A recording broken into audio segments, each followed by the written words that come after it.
CQ, Toad Harbor, CQ. N1SAG, November 1, Sierra Alpha Golf. N1SAG, November 1, Sierra Alpha Golf, calling CQ, Toad Harbor.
N1SAG testing.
CQ, Toad Harbor, CQ, N1SAG, November 1, Sierra Alpha Golf, N1SAG, November 1, Sierra Alpha Golf, calling CQ and listening.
N1SAG listening.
Anybody out here? Hello, radio.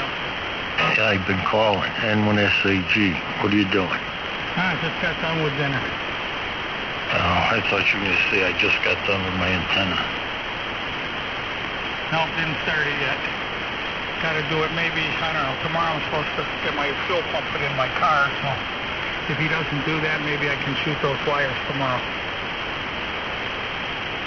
Yeah, I guess it's supposed to be nice tomorrow. What did you say? It's going to be nice? Yeah, that's what I heard. Well, it's supposed to be raining right now. It's supposed to be raining tonight and stuff, so I don't know. But it's beautiful here. Yeah, I just saw the weather. There's like a line of showers coming at us. I guess it'll be here around 8. Yeah, okay. Well, maybe by tomorrow it'll be better. I don't know. Yeah, in the morning. And then they said in the morning it's supposed to be clear, so looks like tomorrow we're going to get lucky. Well, today I wanted to go to Home Depot to pick something up, and then I totally forgot what it was, and I can't read. What did I need? I don't know. If you mentioned it, I wasn't, taking notes. I'm trying to figure out what I could find at Home Depot, and I can't figure it out. Hardware for the antenna? No. Yes. Good work, Dave. Good work. Excellent. I should go right now. I want that rope, that camo rope here. What do you call it? Yeah, all right. Okay. All right. Just watch out. It's rush hour. Oh, no, it's a little past, but where's Home Depot from where you are? It's not downtown, is it? No, it's a few miles. I'm going to go right now. I'm going to go right now and get it. Nobody will be here till 8, and we got plenty of time. And thank you. Boy, that was a miracle. That was a miracle that you came up with. You know, that camo rope. Okay, I'll be back. There we go. Who's that? Go ahead, N1SAG.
N13 RMO.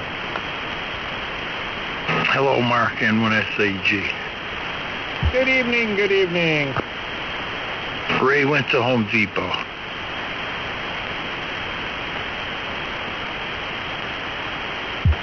Wait to spend a little money, did he?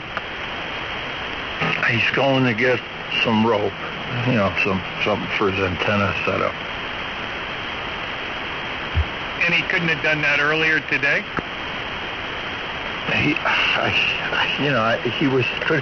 He said he needed something, he couldn't remember, and then I just said, he said he needed something. He thought he remembered he wanted to go to Home Depot for something, but he couldn't remember for what. And I said, probably something for your antenna. He said, oh, very good. That's just what I need. I'm going to go there now, so I'll have it in the morning. That's what he's up to. Over. That's pretty sad when you have to rely on your ham buddies to tell you about something like that. Well, hey, that's why I'm here. He says, oh, it was a miracle you figured that out. I just came up with that. I said, yeah, that's me performing miracles. Does this mean we have to hear him better then and more often?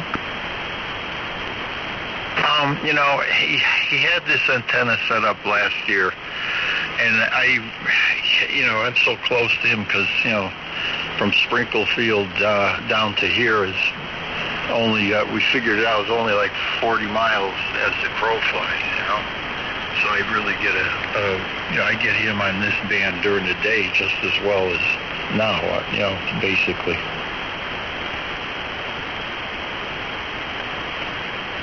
Okay.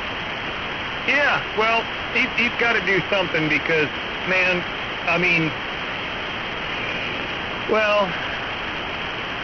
it's just his distance between me and him is probably the issue. Randy's always considerably stronger, but that's because Randy's running more power. Randy's got a bigger antenna, and the distance between me and Randy's just a little bit different. So all of those things would have to change if he wanted to, stay ahead of the game. Yeah, well, believe it or not, sometimes Randy's signal is stronger to me than Ray's, and sometimes it's the other way around. So, and I'm thinking that has a lot to do, or has more to do with band conditions, rather than just what kind of brute power everybody's mustering here. I run under the legal limit here. There's no sense in running that close to it, and then cause problems with signal clarity. Hopefully it's clear. And those guys get into these power struggles. These little power wars where this one got this and I got this. They're really both about the same to me, no matter what they're doing. Over. Well, it's kind of what drag car racing and all that business is all about, My race car's better than yours. Yeah. No, Ray's always been like that. That's why my wife named him the Radio Nazi. Oh, I don't think she's the only one that called him names. Yeah, well, my wife made it up. She's the one that, years ago, probably 20, my kids were little, and she used to watch the Seinfeld show, and they had the soup Nazis. You say, you can't have no soup for you. And so my wife made up the name Radio Nazi. You can't have no radio for you. Well, yeah. He's calmed down a lot, though, from what he used to be, from what I remember. He goes up. He's up and down. He's still the same old Ray.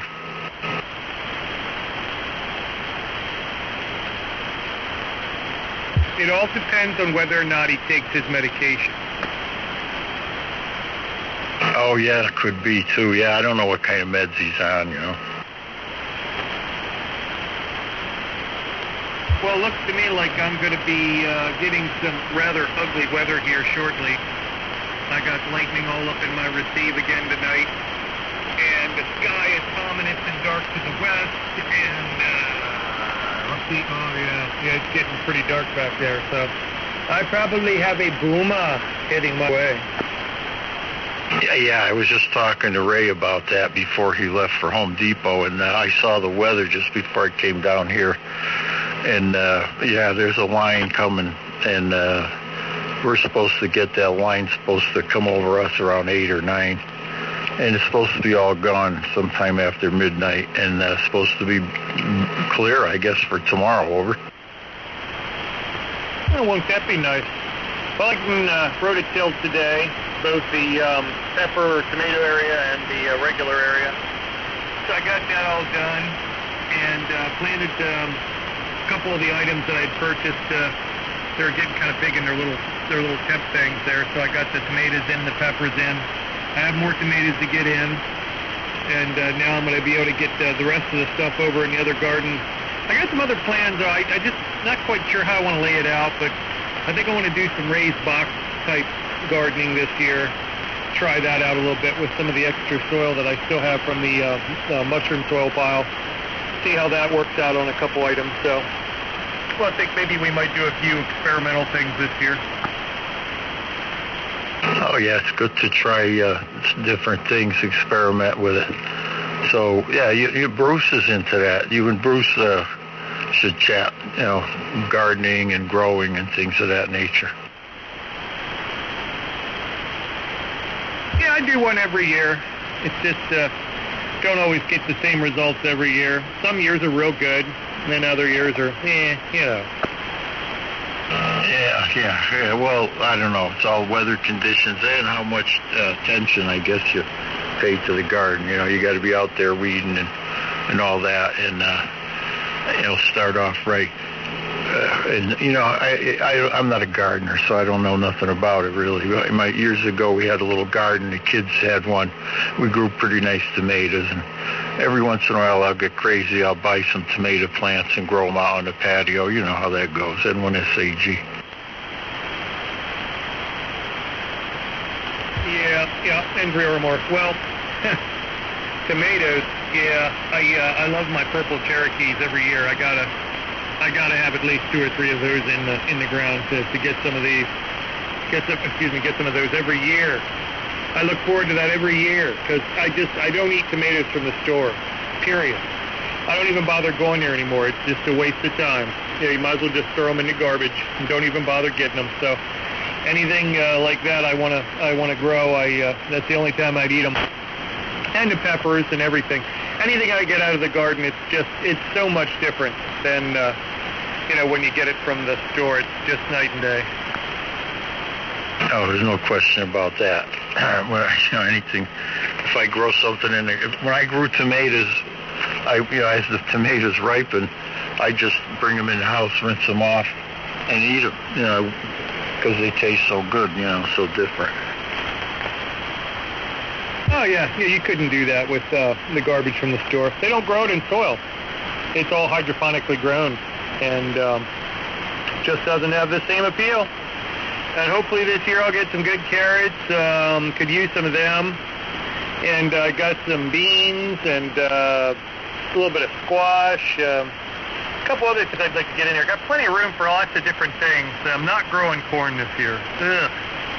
I had 2 years of corn, and well, number one, I can't really eat it, and number two, I'm all corned out. So it's a lot of work, and it really takes a lot from the soil for, you get 1 or 2, like 3 days at most is when you got to get the corn. Because if you don't get it within that 3-day window, it goes to starch, and then it gets kind of tastes almost like field corn, and if you get it too early, it's not really ready yet. So it's a lot of work, and it takes a lot from the soil for like a 3-day window of corn.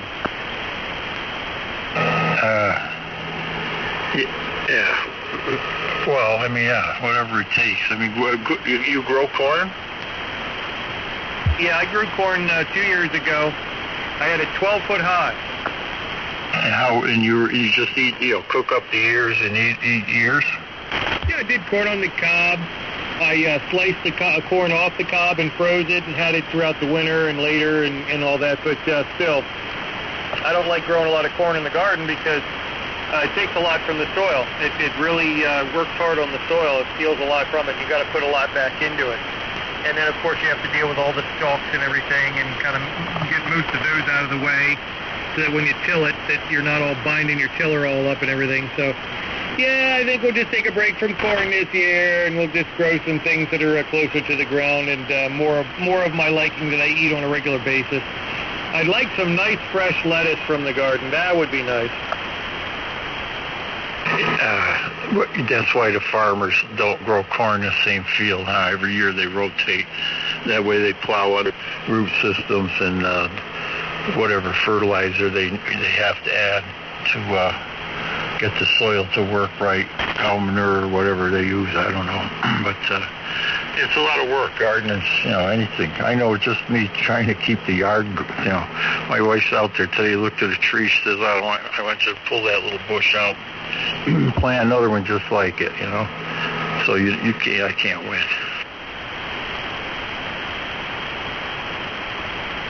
Oh, you had to tear a bush out. Oh, that sounds like fun. Yeah, well, it's not that hard. They're little bushes. They come, even the big bushes, if I can't hook the truck up to them, for fear of digging up a lawn or something. This one's a little one. I get in there with a crowbar and just loosen the roots up, and they pull right out. It looks like it's dying. That's why she, wants to get rid of it.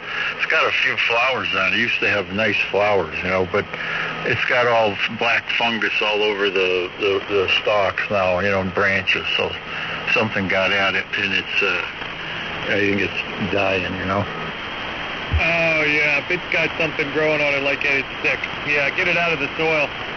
And take some of the soil around that was around with it and get rid of that as well. Right, yeah. You're right, I dig it out beyond the root ball of the new tree, and I usually put in some, fresh planting soil and with a little fertilizer and then water the thing, hope it comes back in. And, like I say, I'm not the best in the gardening. I just kind of follow the instructions. Right. Well, I sort of inherited a green thumb from my grandfather. He was the one that was and his dad was too. Had the garden out there for many, many years. And this garden's probably been going on out there every year for, I think now since probably it would have to be probably since the 30s, the 1930s. Yeah, it's coming up on 100 years. That's a garden's been out there and been a garden. It's changed many different forms, but basically the same spot. And I added fruit trees and other stuff to it. So now it's a small orchard beside the garden. So, we try to use the land here to the best of the ability other than just to grow grass on, because, you can't eat grass.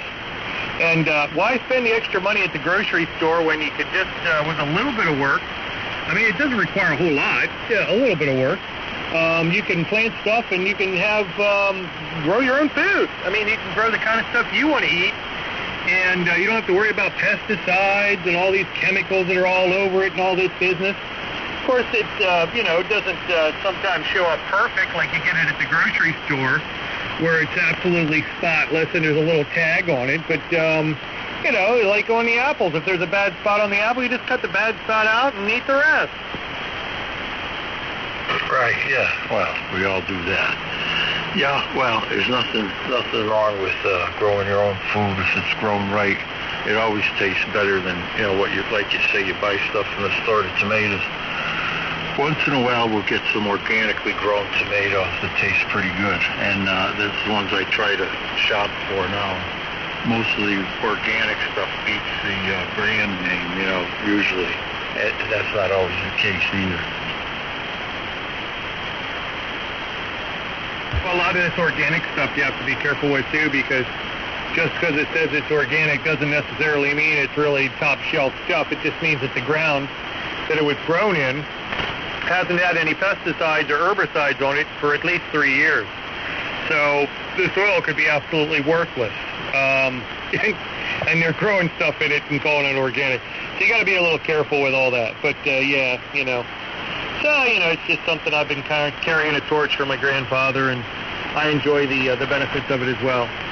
So there you go.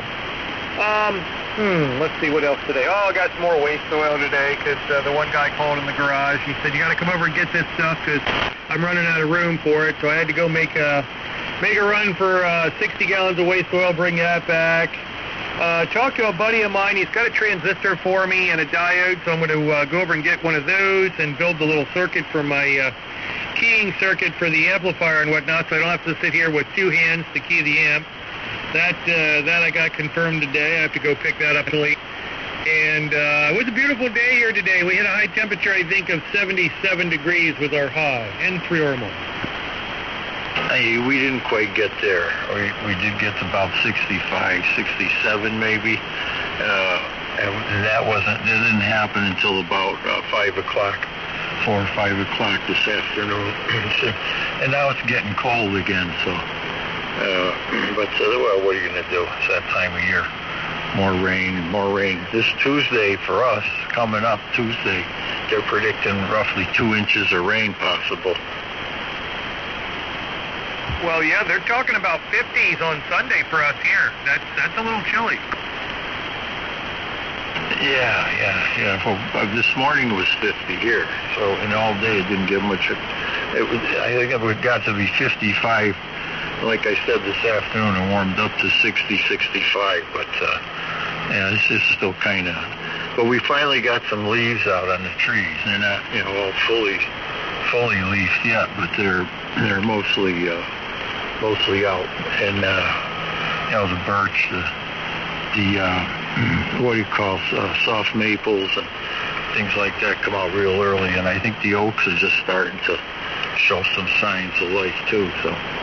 Spring is here anyway, but on schedule. And one SAG. Yeah. Well, spring was definitely on schedule here. We're moving right into early summer already. All the leaves are out on all the trees, and the days are getting humid and warm. And of course, that might change here. Which, like I said, Sunday is supposed to be in the 50s, so we'll have a little cold snap come through, and that's what all this thunderstorm business is. We'll have a cold front come through.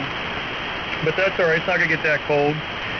And, we're definitely in the growing season. Got the pool filters changed and got that cleaned up. That's getting ready, waiting to get a little bit warm enough you can get in there. And, we got all the projects this week we wanted to take care of underway, and we got them all taken care of and complete. So the only thing I didn't get done, like I said, was that little switch for the amp. So that's going to be on the list of things to take care of this weekend if we can't get that incorporated into the little switch there so that I don't have to, like I said, hold two hands on this. Yeah, well, I don't know. Years ago, I built a foot switch with the sequencing with two little micro switches and just spaced them so that they're, one's opening up, closing rather, to key the rig, and the other one, to key the amp first, and then the second one would come in and key the rig up. And that one I still have, but I took one of the micro switches out and put it in another microphone with the same idea for sequencing. And I bought a what do you call a Heil sequencing foot switch, and I like that. That way my hands are free. My feet don't have to just sit there and do nothing but wear slippers and one SAG. Oh my! Yeah. Well, very good. Well, yeah, I think Randy was sending me a boom or something. He may or may not do that. I don't know. The Heil's back in the little box for the Heil microphone, and we got the static mic on here now. I got high compliments from another frequency other than this one on this mic as well. I'm not an audio guy. It just sounds good. It's got good punch. I can hear you. It's working. I'm using the stock hand mic that came with this 7300, and it's suspended with a rubber band off of a boom. That's my boom mic and one SAG. Oh, you're the one that did that. Yeah, Randy was saying somebody was doing that. Yeah, I used to do that with my 7000. I did that with my 7000 with the microphone that came with it. I had the little hook that I made on the end of a boom that I attached to the little equipment thing I have here going over the radios or whatever, and placed it on there and had it hang out, and I ran Vox. back when I was, that was back when I was still doing 80 meters in the afternoon with Warren and Tim. I think his name was Tim. I forget. It's been years now. It hasn't been a lot of years, but I had a schedule in the afternoon, late afternoon on 80 meters. I used to get on with those guys, and then Warren died, and the other fella, I think he moved down to Tennessee with his gal involved with the Grand Ole Opry. She was a singer down there or whatever, so a superstar singer. So I think he moved down there, and then of course, what's his name that came in from the Collins net. It's been that long, I can't even remember their names. He would check in from the Collins Radio Association down there, and he always had a monster 50 over signal. And he always said, I gave the same thing back to him, too, 50 over 9. That was back when I still had the dipole, the inverted V. I was running inverted V for 160, and I used that as the HF antenna for just about all the bands, because I didn't even have the wind turbine tower up at that point yet. That was, that must have been at least a decade ago or more. Roger, yeah. Yeah, that's all I run here is a resonant dipole. It's no big fancy setup, and it works. I don't fool with it. And the apex is at, 35 feet, and that means I got to climb the tower. I don't like doing that unless I absolutely have to. Over. Well, 35 foot, that's not even a climb. You can almost reach that. Yeah, I still don't like it. Yeah, the turbine tower out there, that's about 37 foot. The turbine itself is up 42, but the antennas I have coming off that are coming off right off the top, so I have to climb up to that to do any work on them. And that's where I have the dipole for 80 meters now and for 60 meters, and I have the directive array for 40, 60 meters off of that tower. So it's a multi-purpose tower. I figured it's out there. It's in the garden. It's free and clear. I'm going to use it for antennas. We're going to do some experiments, and that's exactly what I did. I used it as a platform for some, mid-HF band trying stuff out. And it worked out real well, too. It really turned out to be a performer. Yeah, anything you can use for where you can fix your antennas, and this is a Roam 25, 40 foot of it, and at the top there's a 10-foot section for another 10 feet. So the UHF antenna. Oh no, actually that's the 6-meter antenna is roughly 50 feet. Then the UHF antenna is at about 45, and just under that there's a 2-meter vertical beam, 5-element beam, and I want to flip that back to horizontal, but I don't like I say, I don't like climbing. And then underneath all that is the apex for the HF, only 160, 60, and 20-meter resonant dipoles. Over. Yeah, okay, very good. Can you hear me low power here? Yeah, your signal's great tonight. Yeah, okay. I'll just run rig power unless I have to. So how high is your tower there totally? Just one? Yeah, it's a 40-foot tower. Oh, what, you got a pole going up the top of it for the other stuff above it?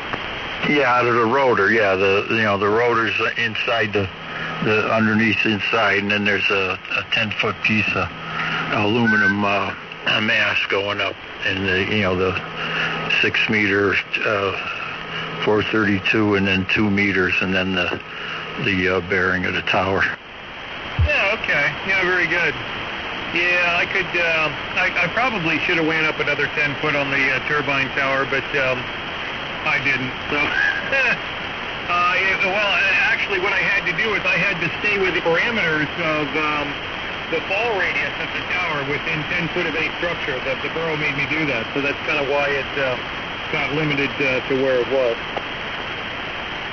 Yeah, okay, yeah. I guess I'm in the fault. I have good... Nobody ever gave me any flack about my tower. And if it fell, it would probably fall. It's attached to the gable end of the garage anyway, you know, and that goes up, good 16, 18 feet, you know, off of the ground.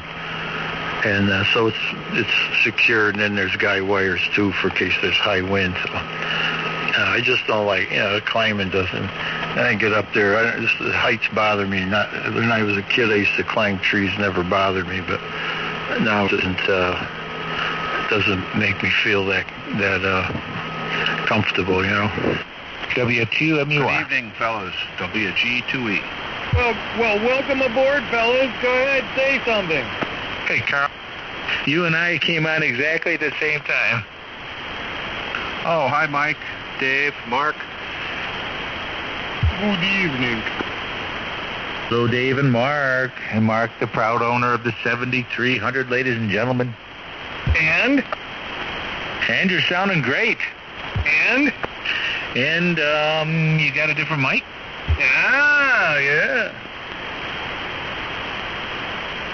You got the, you had the hand mic. You had an ICOM, and I think I heard you say electrostatic. Electrostatic? Try a static. Oh, a static. I'm losing my mind. It's electro voice. I'm sorry, a static. You got your D104. That's right. Yeah, I paid a lot of money for this thing. Mostly from pride is where the money really was paid for. But, so we got that geared up on it last night. Got the settings set up accordingly.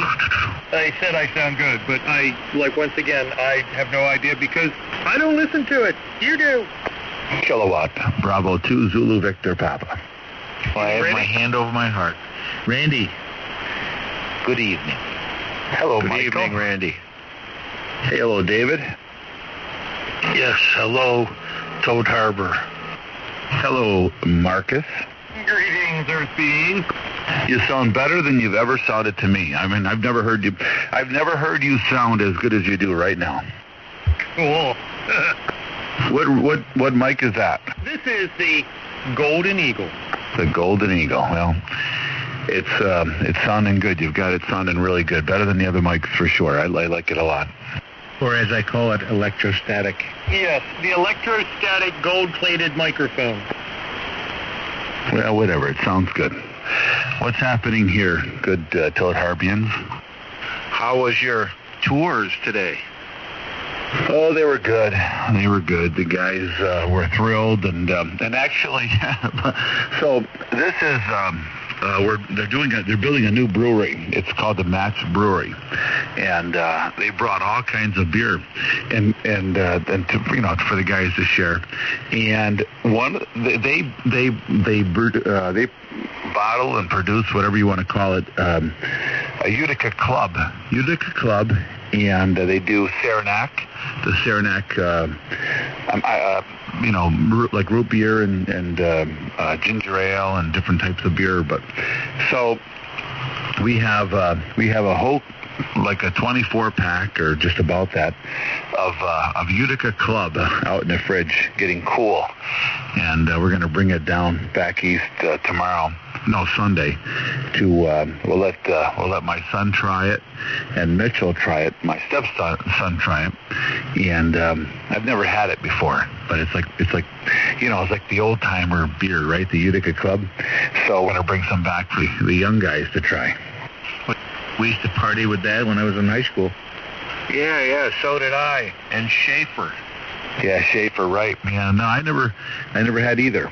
Utica Club, or I'm not a big beer drinker anyway, but they're pretty cool guys. They were thrilled. I mean, I did my spiel of how the operations work, and then they moved on to the next department like that. And when Rick came back later, and he was talking about how they were, really impressed with how everything went, and he thanked me and all that. So it was it was okay, but a lot of pressure, when you're making the blocks for the brewery, and the top guy from the brewery is there watching his own blocks being made, Now, are they going to build another whole building, or just add in another warehouse? What are they going to do here in Utica? It's not in Utica at all, but yeah, it's a new brewery. Gotcha. Hey, I hope you got your spiel all practiced out, because you're going to have to give it for me when I come out for my visit. Huh? No, Saranac is not. Matt's Brewery, isn't it in Utica? Matt's, isn't that in Utica? I don't know where it is. I'm not sure either. Yeah, I don't know. She's giving me a hard time. I thought it was up that way. It's Matt's Brewery. I don't know. Just look it up. But yeah, well, Carl, I'll give you the inside scoop. I'll give you the stuff that the guys. Okay. Pretty sure that the Utica Brewery here does the Saranac Utica Club and the Mats. Well, it's probably the place then.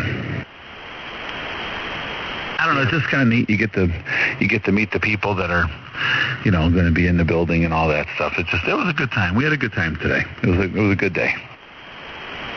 Man, I remember as a little kid going through there with my dad through the tour. As a little kid, I got my root beer at the end. He got his beer. And I was actually, went through, I didn't go through the tour, but I was in the front end of the building. It seems like a couple of years ago, maybe 2016, I was over there right off of Varick Street because we were having dinner, and then we thought we'd go over there and walk around and go into their front store. I'd like to go through that tour. Well, again, it's been years. Well, let's go. Hello, Randall. W2KRY, how we doing? There he is, Mr. Celebrity himself. Who? You. Come on, you're the man. How am I the man? Did you guys, have you guys heard the news? There's big news of brewing here. Not just the Matt's Brewery news brewing. What? Randy having another baby? Oh, way better than that. He's having my baby. So, you guys have got to, I'm not going to give it out, but what I would suggest that you guys all do, each and every one of you that have a computer and are smart enough to know how to run one, look up Sherwood Engineering and the receiver test, and just take a look. Oh. I saw it just today. Hello, John. Good evening. Hello, John. Good evening, WBTP1. Greetings, W2KRY. So somebody's got their signature on the test. I had a real nice conversation with him. We were talking about, and I don't like to swear on the air, but we were talking about the L-Craft. He said that L-Craft is threatening to come out with a new radio that's going to blow everybody away. And he said, I had a big battle with those guys, and I said, well, I would just never want one because they don't sound very good on transmit. He goes, Randy, they sound for shit, like that. And I said, oh, is that a technical term? He goes, it exactly is the technical term that I used when I was having a battle with those guys. He goes, I would love, and I agreed with, I would love to have an American-made radio, but if they can't get them to sound any better, they're not worth buying. But, he was in kind of a good mood when I talked to him today. Everybody that uses a Yaesu is in a good mood. God bless you. Did you sneeze or did you say Yaesu? So where is the test radio now? I'm sorry, go ahead. Where is the test radio now? It's on the slab. Yeah, that's what he calls it. It's on the slab. Oh, okay. My monster from the slab began to rise. It's alive! So he said that he found a few, abnormalities about the scope on it, and he thought it was Yaesu doing some funny business to try to get really good results. And then he said, after testing, I found out that in fact it was as good as. What did he say? It was as good as he had tested, or I don't know, suspected, or he didn't really suspect it to be that good. He thought it was going to be worse than it is, but he thought Yaesu was doing some funny business. But he said it really is a spectacular radio, and he was pretty impressed by it. Is there a write-up on it besides just that the list with the other radios, that talks specifically about that one? That I don't know. I didn't get. I didn't get the email from him. He was going to send me an email, but somehow he goofed up. He didn't have my email address. But he had Randy and I confused at one point. And I said, look, it's just the good Randy and the bad Randy. And I said, I'll always be the bad Randy. So just remember it like that. But so we were talking a few times today. But anyway, I don't know if he did a write-up. And I was wondering about that too, Randy. If you know, if he had given you any more information. Well, it's still steaming on the slab, so I don't think I think he might have plans for one, but I heard through the grapevine. I thought he was going to do a presentation at what do they call it? Dayton, the Hamfest or whatever. Yeah, the Hamvention. Yeah, and he's going to be wearing a 2019 Toad Harbor T-shirt. He said.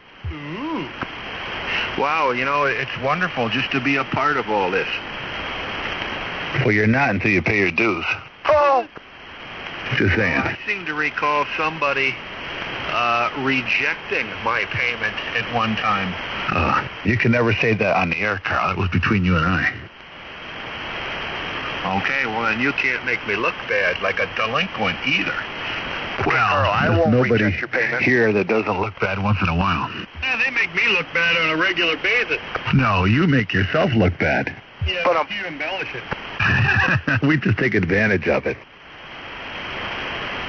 Hey, a good Randy, I'm having a heck of a time here, just loving the heck out of this oscilloscope. Oh, I know. That's why it's where it's at.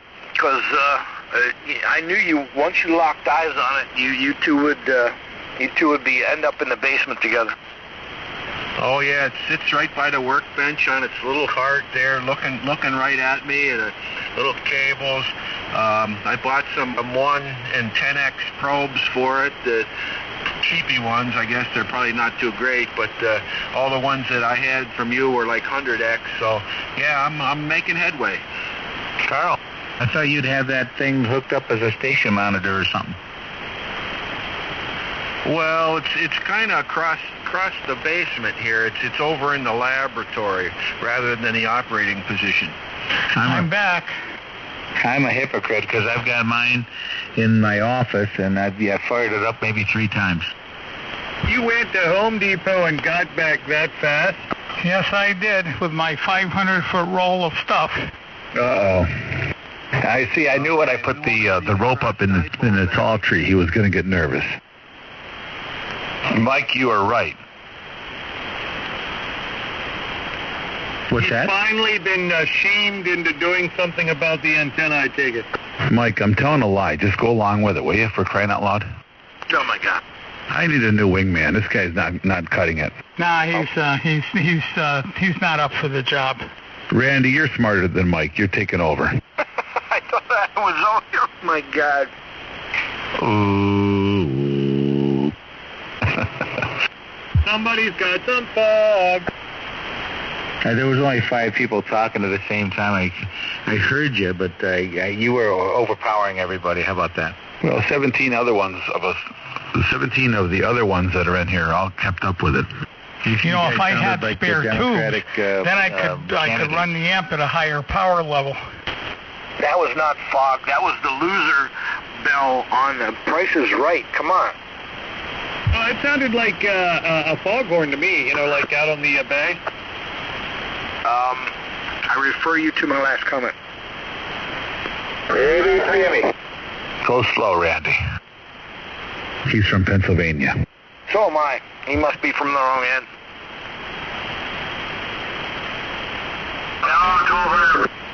Whoa, what was that? Was there someone trying to get in? K3M, huh? Where's the doc tonight?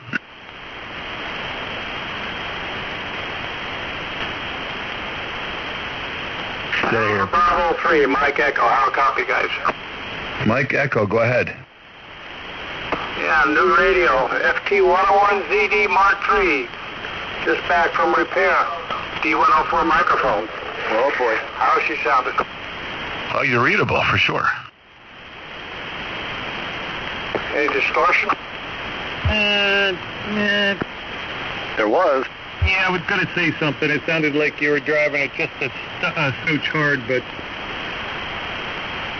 Well, I don't know. I've never used a D104 on this thing, so I've got the mic gain wide up. But looking at the scope, I got a really wide signal. You're dropping it like it's hot, brother. It's definitely clear and understandable. Yeah, I was saying doing 118 watts. Don't know. Holy cow, you're on fire. What is the call? Alpha Bravo 3, Mike Echo. Oh, okay. I didn't get that. You were going pretty fast there, Bill. Sorry about that. So what is this? The old rig that's all repaired now? Yeah, FT101 ZD with a D104. I got about 2 or 3 different microphones to play with. Anyway, the first one I grabbed, I just got it this afternoon. It's sure kicking butt. It's doing 150 watts. I'll tune up 150 up here. Can you throw an amplifier on behind it? Around 10 meters, so double. I'd be happy. Yeah. Could you throw an amplifier? Do you have an amplifier that you can put on? Yeah, but I got a 572. I can't drive that amp with more than 70 watts, so I'll have to turn down to drive the amp, but I got to warm it up a bit. Yeah, it'd just be easier to hear you, to give you a better report. You're mixing with my static, so I can't give you the greatest report probably ever. But I think you sound just fine to me, but you're just a little light. Sounds like he's a bit off frequency or overdriving or both. One of the, I don't know. Yeah, it's because you're listening to him on a Yaesu. He's a bit off frequency, laddie. I wouldn't doubt it. It's only been around for about an hour. So he's got 1, 2, 3, 4, 5, 6, 7 D104 microphones here in this QRZ picture, and one's a Golden Eagle mark. Hey, now. I got 35, actually. There's more than that. How many? 35. Oh, no, another Tom. So if you sold 30 of the 35, and you could you buy a better radio? Nope, don't want to sell them. I got some Model 77s. I've got a bunch of different styles. I've got some Electro Voice. I've got probably all total about 40, 45 microphones in my collection. And it's, it's a collection. Yeah, you're drifting. I like that. The picture you have with all the D104s though on the desktop there. That's pretty cool. They're good looking mics for sure. I like them. Yep, that shelf I dug out of a dumpster. Oh, I've got to trade microphones. I've got a YD844. Stand by. Let's see if it sounds any better. Hey, Randy. Yeah, Randy. What's the ham equivalent of a crazy cat lady? Oh, come on. It was there. I took it. I'm sorry. I would say the word would be average. Oh, before I forget, Randy. Most hams. Yeah, go ahead, Marcus. I got an unsolicited comment again from another frequency about my audio. Oh, dear God. How good it was? Yes. They were telling you how great you sounded. Yes. Did you? And then, okay, did you man up? Did you finally put on your big boy britches and say, "I got the Toad Harbor tune-up"? Didn't need to. They are already aware of it. Oh, okay. All right. Well, that's good to hear. Where you get around fast. AB3 of me. You got to turn your amp on there, Marcus. It is. It's full boogie. You're 10 over Bill, here. Bill, you're weaker than you were. What happened? That's the YD844. It's a non-amplified mic. You're way weak now. You're way too weak. Some kind of sight. I can't even hear him. Hello, Doc. All right, Randy. Hey, Doc. Dave. Yeah, N1SAG. Hello, everybody. Well, what's Marcus what? What's that last name of Marcus? Caparadius. Caparadius, yeah. Marcus Caparadius. Okay. Randy, Marcus Caparadius. The next thing he needs now is a big boy amp. Well, we're working Here on we it, but go. come You got on. me spending more money again. Here we go. Well, wait a second. You're obviously very wealthy. because you can throw away $100 on a microphone that you should throw in the trash. So I'm just assuming you come into a large sum of money. Okay, just stop with that. So now I've got to come up with Toad Harbor crying towels. And they're all going to Matt.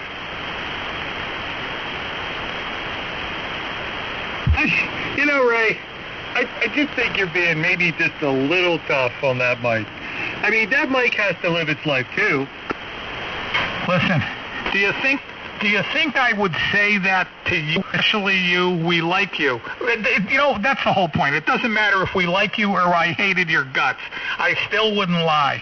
That microphone's got to go, because I'm telling you, it just isn't up to Toad Harbor standards. And, I mean, there's 50 guys in here with a radio like yours, and not one of them's using that mic. Yeah, but he sounds great with the D104, so what do we care about that mic? If he wants to throw the money away, he can throw the money away or plant it out in the backyard and hope it, produces rainbows. But the mic he's got on there right now sounds good. And it'll sound a hell of a lot better with that transistor mod in it, okay? But, yeah, and I agree with you. It does sound better. But why just throw away $100 for nothing? So the only logical reason is he's got so much money that it's like, why bend over to pick up this $100 bill that's sitting on the sidewalk? It'll cost me more to bend over to pick it up than it will to just walk right by it. He's got it all packed up, ready to go back. Money now on a big, fancy new amplifier, so, I mean... He's just trying to get you to have enough money so you can buy a better amp. That's all. He's trying to be your friend, Mark. I know, but he never donates to the cause. Why should I donate? I'm not a wealthy person. Hey, and listen, you don't have to spend a lot of money. That's the whole thing. I'm not asking you to go out and spend $6,000 on an amp. You could probably get $450, $500 for yours. Throw in an extra $400 or $500, and you'll have yourself a big boy amp. Get an ACOM. Just imagine, Mark, when you got up in the morning and you had a big boy amp. Oh, yeah. You know what? I'd do 200 watts more than I'm doing now. He'd be skipping all the way to the shack. Oh, yeah. Did anybody notice 10 meters was open today? What's that, Skippy? We can't hear you. You don't have a big boy amp. Yeah. 6 meters was open today, too. Oh, boy, that's about as exciting as watching the grass grow. According to the racer, I've got a dip receiver. Not anymore. I wasn't using this radio for 6. So 10 meters was open today? Yes, it was. So did you hear that guy going, CQ, CQ, CQ? The Southern guy? That guy's crazy. He's out of his freaking mind. I know he is. He is out of his mind. I talked to him one time, and he goes, well, I got you pretty well. And I'm thinking, what kind of marijuana are you on, dude? Are you on some drugs? That's not that ZZY guy, is it? Oh, I know. He goes, CQ, CQ, CQ. He's got a real heavy Southern accent. And it's like he's the only guy in the lower end of 10 meters when it opens up. And then there's another guy who's got a bean down in Florida who I talked to. It's the only time I talked to 10 meters a couple times on my with my Haiku. And that guy, he was like armchair copy. He was unbelievable. I can't believe you guys are all prejudiced against the poor redneck. 10 meters is CB. That's just all that is displaced CBers. Yeah, I'd have to agree.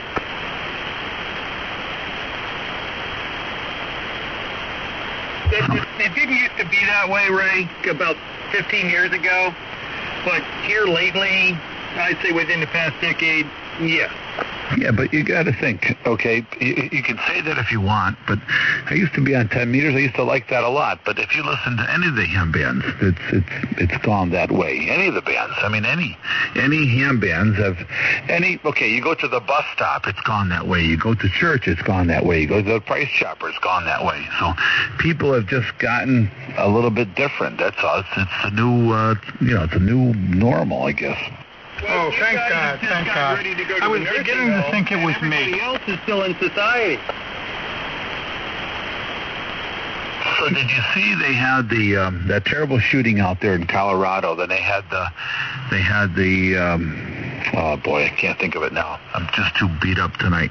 But they had the, what do they call that, Mark? I'm sorry, I'm sitting here laughing because that Led Zeppelin that you just left go over. Okay, Randy. He was laughing. That's an inappropriate laugh. Yes? What was the thing they had in Colorado? The vigil, right? For the slain the poor slain people, and then at the school, and then it got to be real political, and everybody talking about gun violence, and everybody got up. All the kids got up and left. Yep, they made a nice statement about what they about them trying to take over their little event there. They just walked out on them. Yeah, I think that's wonderful news. I think that shows right there that there are a lot of young people that have the right perspective in life. You know, that's so true. You know, common sense is not too common today. Well, you watch the news, they show colleges and all these things, but this was a high school, and this is a high school out in Colorado. Kids are thinking these days. That's just one side of the story. What's the other side? They were all high and they wanted to get some Twinkies. So I got just now at 7:59 received a text from Good Mike. I asked earlier, how's the patient? Not too bad. May go home tomorrow. Did some therapy and walking today. Got food back and got food back in me. Just about checked out yesterday. I saw the white light. Passed out. They called in the crash cart. Wow, and Jan Chaplin. Wow. I won't go beyond that, but he's still texting. Wow. That's legit? This isn't some crazy thing you're saying? I'm reading from what he wrote. You mean they had to start his heart or something? So I'm going to ask him right now. Does he have has he made a decision as to who gets that 7,600? See, the trouble with you is you tell these tall stories all the time, and nobody knows if you're telling the truth or not. I'm telling you that. I just read it to you. Ray, that's what happens when they take the anal probe out. I want to get a report from when he goes to heaven and they kick him out and he has to come back. I talked to him today. He said a little bit of J.B. Weld, he's fine. No, seriously, man, you got to find out that his heart actually stopped. And why? Sometimes the anesthesia will slow that heart right down. I mean, I was taking a drug that was, the guy gave me too much of it, and my heart was going like 30 beats a minute, and I woke up, and I felt like it was a bat going into hibernation or something. Yeah, no, it was legit. It was a combination of not eating and octane drugs, high octane drugs, and then getting up at one time. So I told you yesterday they were trying to get him into a chair. So I guess that's when he stopped texting. I guess he's got a good reason. Oh, okay. So his blood pressure was pretty low and he got up too fast, so all the blood rushed out of his head. Yeah, that'll happen. Well, okay, so they didn't put paddles on them, but they were ready. Well, so anyway. It appears we have another high-quality radio into the running now. What would that be? Well, I guess the FT-101. Oh, did it get a good report? It's on the top of the list. It's the highest ranked radio on the Sherwood list. What? Ooh, okay. The very highest. There's none higher. Who was on the top for the longest time here recently? The Flex 6700. Oh, he's giving a little competition to the Flex people. But you know, they're drawing right now. They're pulling in the boardroom right now. Listen, I do not agree with him. I really do not agree with him because that 2 kilohertz spacing is ridiculous because the 7610 has good performance at 2 kilohertz, and yet if somebody's 100 kilohertz away, it'll blow you right off the band. Yeah, but the 100 kilohertz is still also very good on that radio. Yeah, well, that's what I'm saying. On that radio, it's good. That radio deserves to be where it is. But the Flex does not deserve to be where it is. The Flex is at 130. Yeah, 130 is not that good. You know, it's just nowhere near as good as... you read that spec sheet that he sends with that paper, and he says that 100 kilohertz spacing, a good figure for that's at least 140. Yeah. He has to take and he adds everything all up, and he ranks them as he ranks them. But you know, if you want to do it differently, get all the equipment that he has and start testing. Well, just rearrange them a little differently. You can't put an SDR up on top when as soon as it hits a big signal, the thing's overloaded. What's the point? If you're getting overloaded by something that's 100 kilohertz or 200 or 300 kilohertz away and you can't use the radio, it's useless as tits on a bull. Well, Trey, how many zeros do we have to write on this check to get you to change your mind? You'll never change my mind. I already had the piece of crap radio. I mean, you know, again, that's a beautiful radio. It works good. Everything about that radio is good except that 100 well, of course, take away the fact that they break faster than you can fix them. But let's put that aside. The radio still should have never been put out. How many zeros is it going to take, Ray? Is it 10,000? Is it 30,000? It's over 100. 6 zeros. All right, every man's got his price. Bernie, cut the man a check and publish it the way we want. KC3, KSD. Christopher. Hi, Tom. Hi, Tom. Hi, guys. Oh, that's Tom. Tomasina. I was sitting here thinking about Chris in Maryland. Well, which radio's Ray talking about? The Yaesu or the ICOM? No, Hi, Dave. talking about the ICOM's a junk and the Yaesu's great. Yes, the 100. Now, when he's talking FT100, is he talking about the FT100D, or did he report it on Sherwood? Yeah, the 101. Dave, Sherwood wouldn't even bother testing that piece of junk. We're talking about the new radio, the 101. Yeah, that's what I mean. At 101, I'm sorry, 101, because there's a 101 MP, which is apparently a 200-watt version. Yeah, 101D, that's what he tested, all right. Hey, David. Where you been, Dave? It's tested. The specs are out on the internet. You can look them up and see how great the radio really is. What planet are you on? What's the price tag? Hey, Dave. But hold on.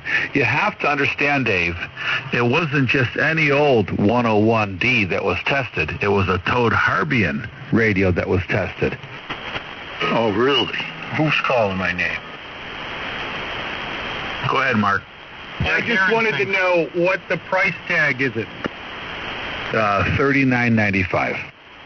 Oh, really? That's not too bad. Dave, W2 KRY.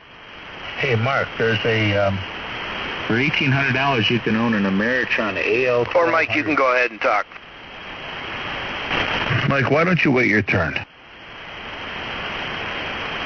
N1 DVL. Jump in when I can. KB2's MVP. I thought we were going by the numbers. W2 Carolina 20. Whoever's got the biggest signal can make that decision. Well, Bad Mike's number must be down around 95, isn't it? We're at the bottom of the list. Go ahead, Mike. You're at the bottom of the list. Okay, check-ins now. The Toad Harbor Net, this is W2MUR, calling for all check-ins. Check-ins, come on, check-ins. You're not authorized to take first-time check-ins. Okay, here's number two. Number two. Oh, you guys are silly tonight. KB. Hey, by the way, I got great news. Okay, go ahead. I got tomorrow off. Oh, great. That'll be great. You have no idea. Taking a Saturday off? Are you kidding me? I'm so excited. Randy, what are we going to do? Randy. I'm going to plant. I got a lot of planting to do. We got the big garden to plant tomorrow. We got 20 those pretty flower. What are those bushes that have all the lilacs? We got 20 of those to do. We got 10 sweet sugar maples to plant, and we've got all the other garden to plant. I hate you. I have to work. I got to get up at 4:15 and work till probably about 8:30 in the night up at Colgate tomorrow. God forbid, actually go out and go to get. I can't speak. You have to go out and get to work. Make it while you're young. But speaking of lilacs, when I was a kid, I used to take everybody's lilacs and then I'd sell them to older people for 25 cents a bushel or a handful. Bushel and handful. What's the difference? There's a lot more in a bushel than a handful, I think. Isn't the AL1200 a solid state amplifier? No, what are you kidding? More than a handful was a waste, so it was only 25 cents a handful. That's way more. That's way more of an amp than a solid state amp. Okay, I'm not familiar with it. I'm sorry. I want to make an amp and call it a lilac. A lilac amp. So wait a minute. I've got to ask on the air. How's it feel, Randy? Good Randy. How's it feel to be the king? I'm still trying to figure out what you're talking about.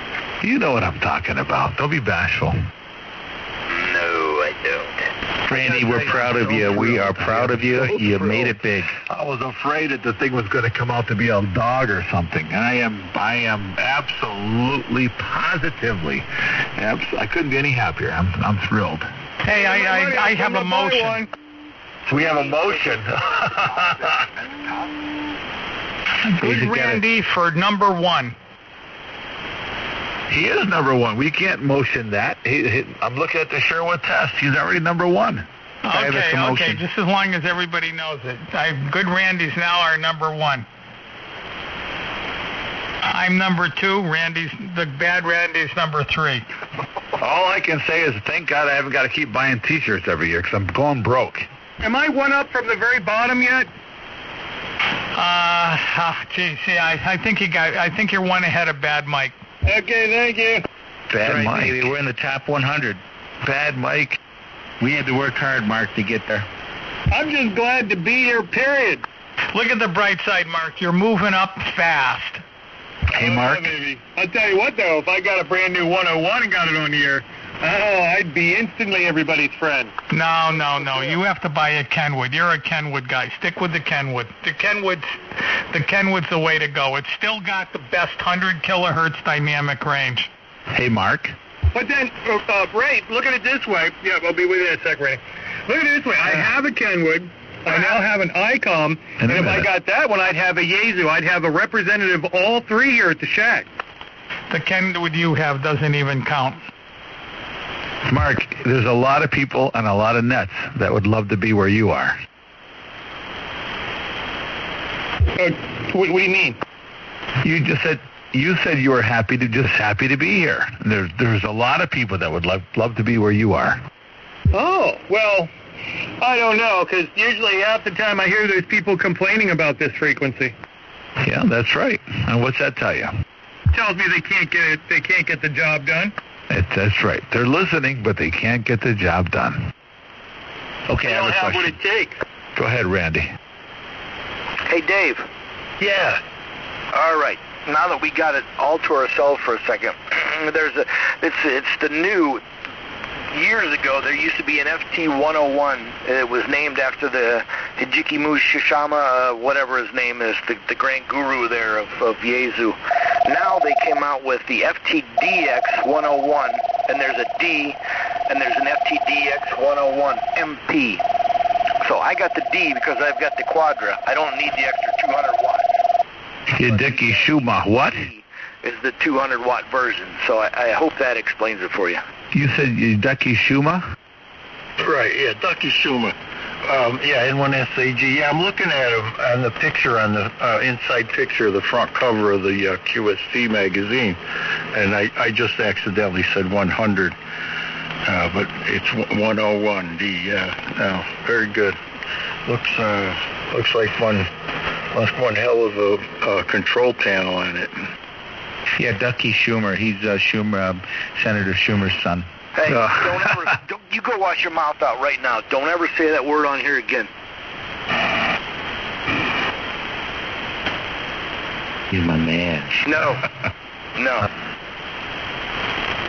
Such love. I can feel it. Anyway, here everybody being silly. KB2ZVP. WQMUR on the 25. November 1 Whiskey Charlie Whiskey. There's Dennis. Hi, Dennis. WA2E. Hello, hello, hello. Good evening. I heard Dennis. Steven in there. Good evening, Steve. K2ICH. Whoa, stand by. Everybody stand by. Stand by.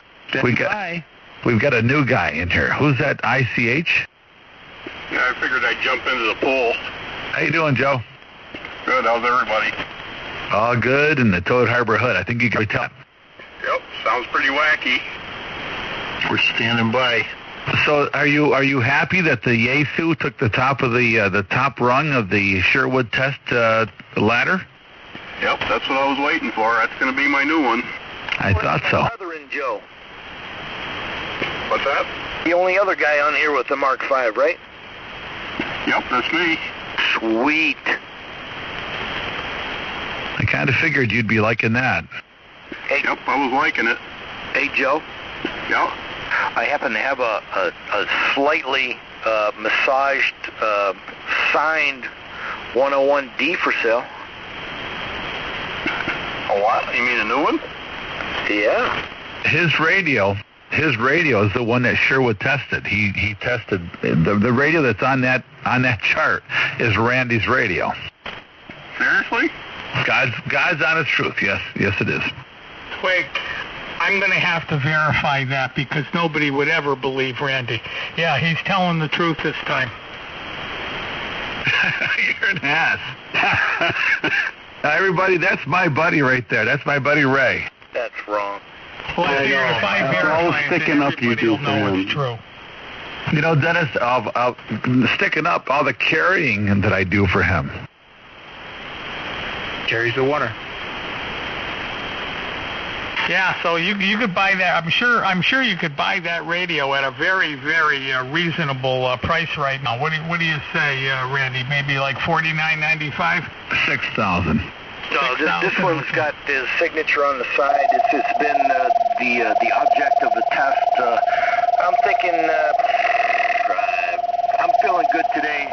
$99.95. I think $99.95 is a good deal. One-time good deal. I wonder what the MP cost. Yeah, but you don't need that. I mean, the MP is going to be a bit more, but you've got a big amplifier, like Randy has the big amp, so you don't really need, you don't need more than 100 watts. I heard the MP's going to come out at around 7.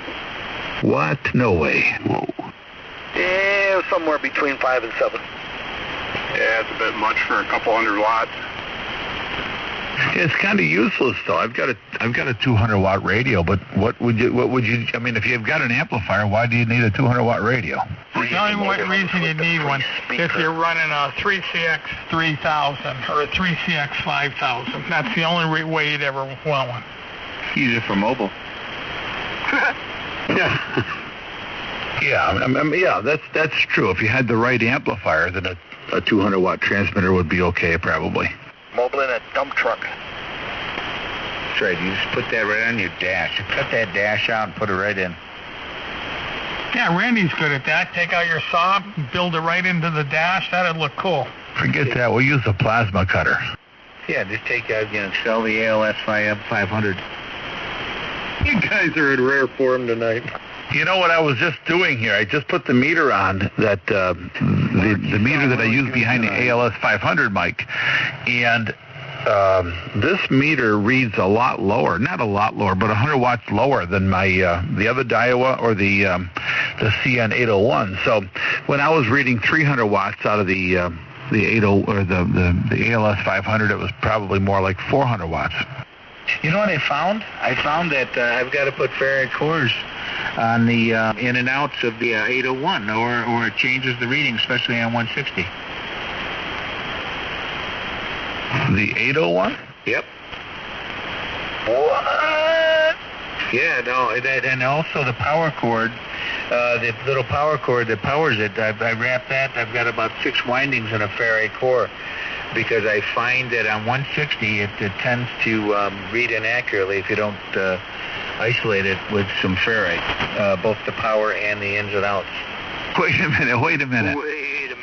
You're using that open wire feed line. Yeah, I am. I'm using open wire feed line, open wire feed line. Yeah, but that's obviously. What's that have to do with it? Well, we don't. None of us use that. We just always joke around about it. Oh, I see. So that all those videos were just they were just fake news. It was all fake news. Toad Harbor fake news. Mike, how do you think you become the king? It was a rouge. That's right. You got to bring down the rest of the guys. It was all a ruse. Mark, we're in the top. Hey, listen, Mark, we're going to celebrate. We're in the top 100. What did I miss? Who the hell? What kind of freak has that ready to queue up? It's cute, man. I'm broadcast quality. I want WCW at the bottom. In 3 or more. KB2ZVP. WC3 KXP. Anybody listening to this is going to think that these guys are all at the bottom. Did John, I swear John just came in. Was that you, John? Guess not. You think he's going to come in here right now? No, he's in there. John was in there. BYP, John? G1RMA. Yeah, John BYP is in there. It's the only John we know. No, we know another John. I heard Don. So just everybody keep in mind, still the number one radio on the chart is still the Kenwood 890 at 151 dB. Casey Kasem in the top 40. It's the 890, the TS 890 in week 54, hitting number 1 on the charts. Only because Ray said so. Yeah, 100 hertz blocking though, Ray. Come on, 100 hertz? Come on. Yeah, but what about the 3D display? Oh, wow. Let me ask you this. When you run the 3D display, does it show a picture of a room full of people watching it with the white glasses on? Don't give them any ideas. I'm thinking there's going to be some aluminum foil here pretty soon. Yeah, and here we go with the probe thing again. I think a great invention would be having some RF sense glasses you could put on so you could see how you're being permeated with RF all night long on the Toad Harbor network. Do you really want to see that, Mike? I want to see it. Hello, Don. How you doing, Ray? Pardon me, Randy. Sorry about that. You know, don't mean to change the subject, but did you guys happen to see the news where Putin was ice skating, showing the Russian people what a macho guy he was, and he was going around the ring, and while he was waving to the crowd, he tripped on a mat and he took a header. Oh, it looked so beautiful. He tripped on a bat? I didn't see that, no. And they actually let that out? Well, I'm sure it was being filmed by someone who probably snuck it out. But it was absolutely beautiful. Beautiful. I'm sure they've been poisoned already. Yeah, they're dead, those people, whoever that was. Yeah, they'll never see the light of day again. That's prophetic, man, I'm telling you. Yeah, but the real neat thing was, he did a spread eagle. It was a flip and a spread eagle. It looked beautiful. Too bad he's still alive. That's true, Ray. That's true. Well, Ray, there's at least 15 more behind him just waiting to take his place. Putin dies of a skating accident. If he was smart, he would have got up and started laughing. Everybody would have thought he was a regular guy.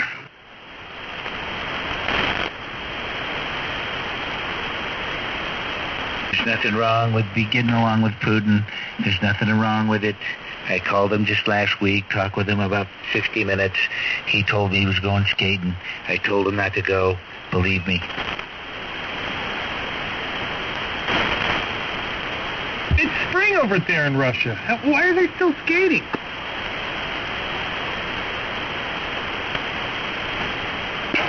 that Siberia. So, Randy, what do you think of the AL 1200 amp? It's a great amp. What is 1800 seems like a good price. It's a good, if it's a good amp with a good tube, that's a very good price.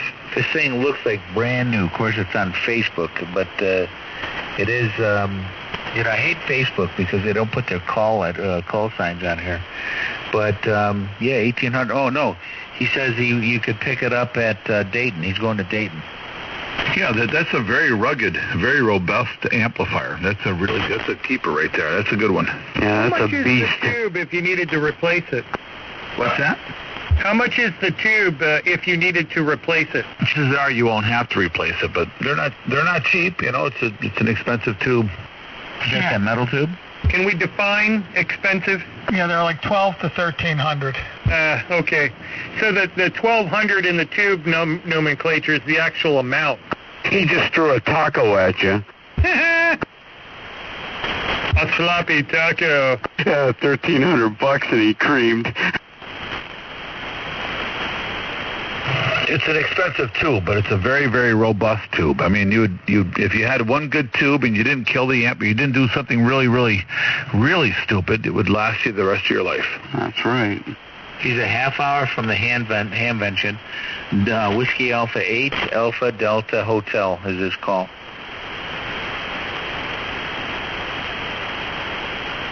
Chew him down, Mike. He'll get it. Hey, Chew 'em down? What kind of phrase is that? I got an interesting story. Roll a penny down the street. Here we go. I can't wait. Everybody stand by. I've been cleaning my garage for a week, so I finally got it. It's basically done now. Everything's beautiful. Is he on his Everything's dummy nice load and neat. again? And in cleaning it, in the back of a shelf, way back, I found Way back. a passport radar detector. Very small. The thing's about, maybe 2 inches, 2.5 inches wide. Christ, not even a half an inch, 3/8 of an inch thick, maybe a half inch thick, and it's maybe, 5 inches long. And I fired it up, and it seemed to work. So I put it in my car, and I drive around, and it's constantly going off like, pin something or other. Like it's a supermarket, it picks up their doors. So today, finally, I'm driving down Main Street in Wilbraham, and it starts going, dit, dit, dit, dit, dit, dit, dit, and it just starts screaming, and it's the cops driving, going the other way. So this thing's 30 years old, and it's been sitting in my garage, buried in junk for 30 years, and it still works. It goes to show you the cops are 30 years behind. Now, I don't know if, some of these state troopers, they have all the modes. All the modes are working. A la mode? A la mode. I love my cops a la mode. Do you have any Azul with a la mode? Do you see today? A guy was driving down the road, pulling a trailer on a lawnmower, and the cops tried to pull him over, and he crashed into the cop car with his lawnmower. Where was this? I don't know, but he lost his license in '74 for drunken driving. That almost has to be Iowa. So I want to know where John is, WB2BYP. I think he was saying he was going up to, he had a QSO on 80. Somebody out he's been talking to. Well, we got these guys with all these big radios and dual receivers. Go find him. That's right, man. I've got GPS lock on John. I know where he is at all times. Check. That 3D display, you could find him right in your display. It's amazing that Mark sounds as good as he does. That was a triple. Mike's tracking John. I'm tracking him. You sound good, Mark. Thank you. Thank you very much. So, John was telling me he had his satellite working, and he talked to a guy 240,000 miles away. He couldn't be 240,000 miles away. Yeah, it was the moon bounce. That's twice that much away. You got to go out and you got to come back too. Yeah, he bounced off the moon, off the Mars, and off the Mercury, then come back. The signal was detected 240,000 away. Yeah, he didn't tell you the guy's 3 blocks away, but they were talking off the moon. The trip is 500,000. That's true. The trip is that. You know what the losses in dB are on that path? Hey, Don, where have you been? 274 dB down. Yeah, but if you were on the moon with the same setup John has, the signal would be 30 or 40 dB over 9. Yep, you got to be big in order to get that done. It doesn't take much power to get to the moon. I had an engineer guy figure it out once. A dipole on the moon would only require 50 milliwatts of power to make it back to the Earth. Wow. Wait a minute. Where's RMA? Right here. The new digital modes have totally changed things. We don't talk about digital stuff here. Well, actually, the guys that are doing the moonbound don't do it the old way. It's all at, what is it, the FT8 or something of that nature. He keeps talking about digital, Ray. I need a ruling. I don't know. Mark, what frequency is that old net that they threw you off of on? Wow. Sorry, Don. No problem. I've been here for a while. You're so close to getting that amplifier that I got out in the barn. You guys are in prime form tonight. That the other day. Son of a gun, I can wheel that puppy right in here. Well, I've got a road trip planned. I hear. Now that's some serious. That must be the Kirby. I hear something in the background. I've got my headphones on. Anyway, I have a road trip planned. I've got to take a trip looking like going toward Connecticut very, very, very, very soon. And I thought maybe if I'm going to take a ride that away, I might as well throw that hunk of junk in the back of my pick-em-up truck and bring it out. Well, good gosh, if you're willing to do something like that, believe me, there definitely will be some funds here for you. I don't want your money. I mean, we could talk about, many different things, but no. So anyway, June 15th, are you coming to the summit? Probably not. Oh boy, now we got to think about this. Okay. But something that I didn't do, but I have to thank you and your secretary for sending out that Christmas card. I've got it tacked up on the wall here. Kind of late for thanking me for a goddamn Christmas card, don't you think? Whoa. Well, okay, well, yeah, you're right. But shoot, better late than never. At least you got one. Randy, really? 5 months later? It's the thought that counts. Oh my gosh. Where does he live? What tube is in that amplifier you're giving away? I'm going to give him a practically Randy. Randy, there's nobody on here that knows the effort that it took to get that amplifier in the back of my truck except for you. And I'm going to give him that amplifier. He's going to have to pay for 2 hernia surgeries to get that. I had to go, and I swear to God, I had to go through a hernia surgery, and they found out I had 5 hernias. You know what? You're lucky for the nights that I've sat here and monitored this frequency and listened to the different things that not only you do, but the ailments that you've got. You're lucky it was only 5. Yeah, I could have had 13, right? Yeah, I guess I could have thought of it. I could have thought of it like that. Your wife has to be absolutely wonderful. Oh, she's amazing.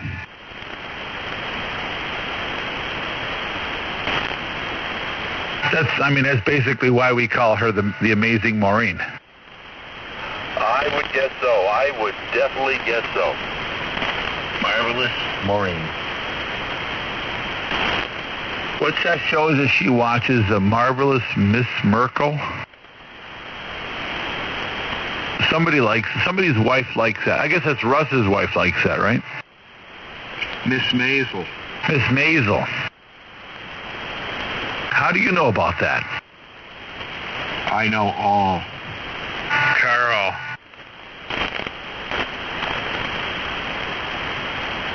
WB2BYP finally warmed up. He's back. Yeah, good evening. Michael. John, how you doing? Good, Mike. Hello again. We're here tonight, John. So what radio recently have you been playing around with, John? Well, I had the good fortune of stopping by HRO on the way back from Deerfield, and thanks to their good gracious nature, they put out the 101 on the bench there, along with the other radios, and myself and three other guys got to essentially twist the knobs and listen to them all, and it's a pretty fine radio. There goes Race Theory. Was that the what 100 watt model or the larger one? Well, it was the 100 watt model, and I was very interested in seeing the 200 watt model too, but I guess that hasn't hit the streets yet, or at least they didn't have them yet, or something like that. But no, it hasn't come out yet. It's a fine-looking radio, fine-sounding radio, certainly. We had it side by side with the 7610, the 890S, and the Yaesu, and it was a good show. Which one did you like the best? Well, I'll tell you, I was impressed with the way that the Yaesu steered. I liked the buttons. I liked the display. I was especially interested in how you could use the 3D display to go back in time and get the frequency that is accurate and the like. And what I didn't like about it was there was no provision for transverters. And I read through the manual kind of carefully on that, and that was kind of a disappointment, where the 7610 is really good in that respect, and the 890S has an accommodation for it, but it sounded good. And there was another guy there who was very interested in which one he was going to purchase, literally, and we sat there and actually there are three of us. And just kind of like perused through all three of them. He's sorry to say he's not going to buy the Yaesu, but at least we got a chance to do an empirical evaluation of it, sitting on one antenna on one afternoon. Over. Well, what is he going to buy? Don't stop now. What's he going to buy? He's going to buy a 7610. Oh no. Okay. Well, no helping him. Yeah. Yeah. Well, despite the fact that the dogs pace around here nervously whenever I talk about the Yaesu, it's a pretty good radio. You have that problem too, eh? Yeah. No, it was a real good sit down. I mean, it's just a spot in time and a narrow test, but I think they've done a good job just presenting a radio. Now, let alone what Sherwood thinks of it. Sherwood thinks of it pretty nicely. Yeah. They're a very complicated radio. When I was over at Randy's house, I would have felt a lot more comfortable if I were here and just with nobody around me, just to try to figure the thing out. But it's a very, very complicated radio. Yaesu has a really complicated architecture, and I don't like that. But I can tell you that listening to it, the little bit that I did, it has a really sweet and very quiet receiver. I like the sound of it better than best of all the three radios that in that situation I was listening to. It was just 20 meter CW and 20 meter sideband. That was really the only test. So, wasn't very involved, but, that's just one guy's opinion. Hey, John. Yeah. What'd you think of the inner and outer dial for the two receivers? I exercised that a little bit just to entertain myself, and it works. It works nice, and I kind of like that aspect. It's not clumsy. You don't hit the wrong one. No, I didn't. It took me a couple of minutes just to kind of switch between, main and sub receiver. But once I got the drift of it, I'm trained on ICOM, so I'm sitting there with a learning curve as it is with the Yaesu.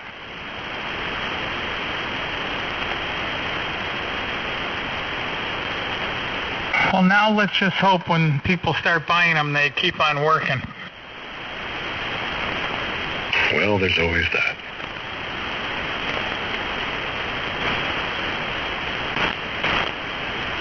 Although I doubt they're going to make the same mistake ICOM did. Hey, anytime I've had any doings with their factory service, I can't complain at all. They go out of their way. Where's their factory service in the U.S.? California. Well, that's good. I sent my Mark V back because there's like a diode in there. I couldn't figure out it was blown. I left a receive antenna on it when I shouldn't have. And they fixed it and realigned the whole rig and charged me just the shipping.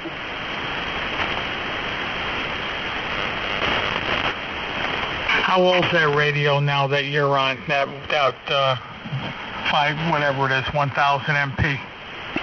I don't know how old it is, to be honest with you. I've had it for a while, but this was only like 3 years ago I sent it back. It's such a great radio, though. That was the radio that changed everything right there. Yeah, but I mean, how old are those? You know, how long they've been out? That's what my question is. I think 1990. Oh, way longer than, he said over 10 years. It's more like 20, isn't it? Could be. Yeah, I think I bought one that was new. When I bought mine, it had to be 1990. I think 1990. Right around there is when I bought my first 1000 MP. Try sending your old ICOM back to the factory and see how you do.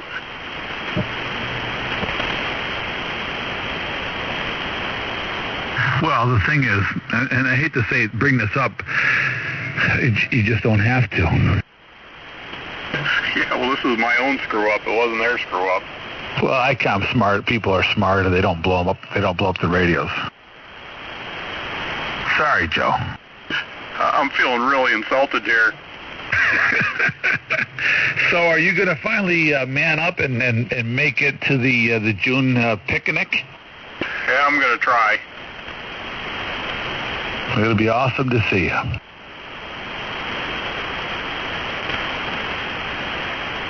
So I think next weekend, next Sunday, it would have to be.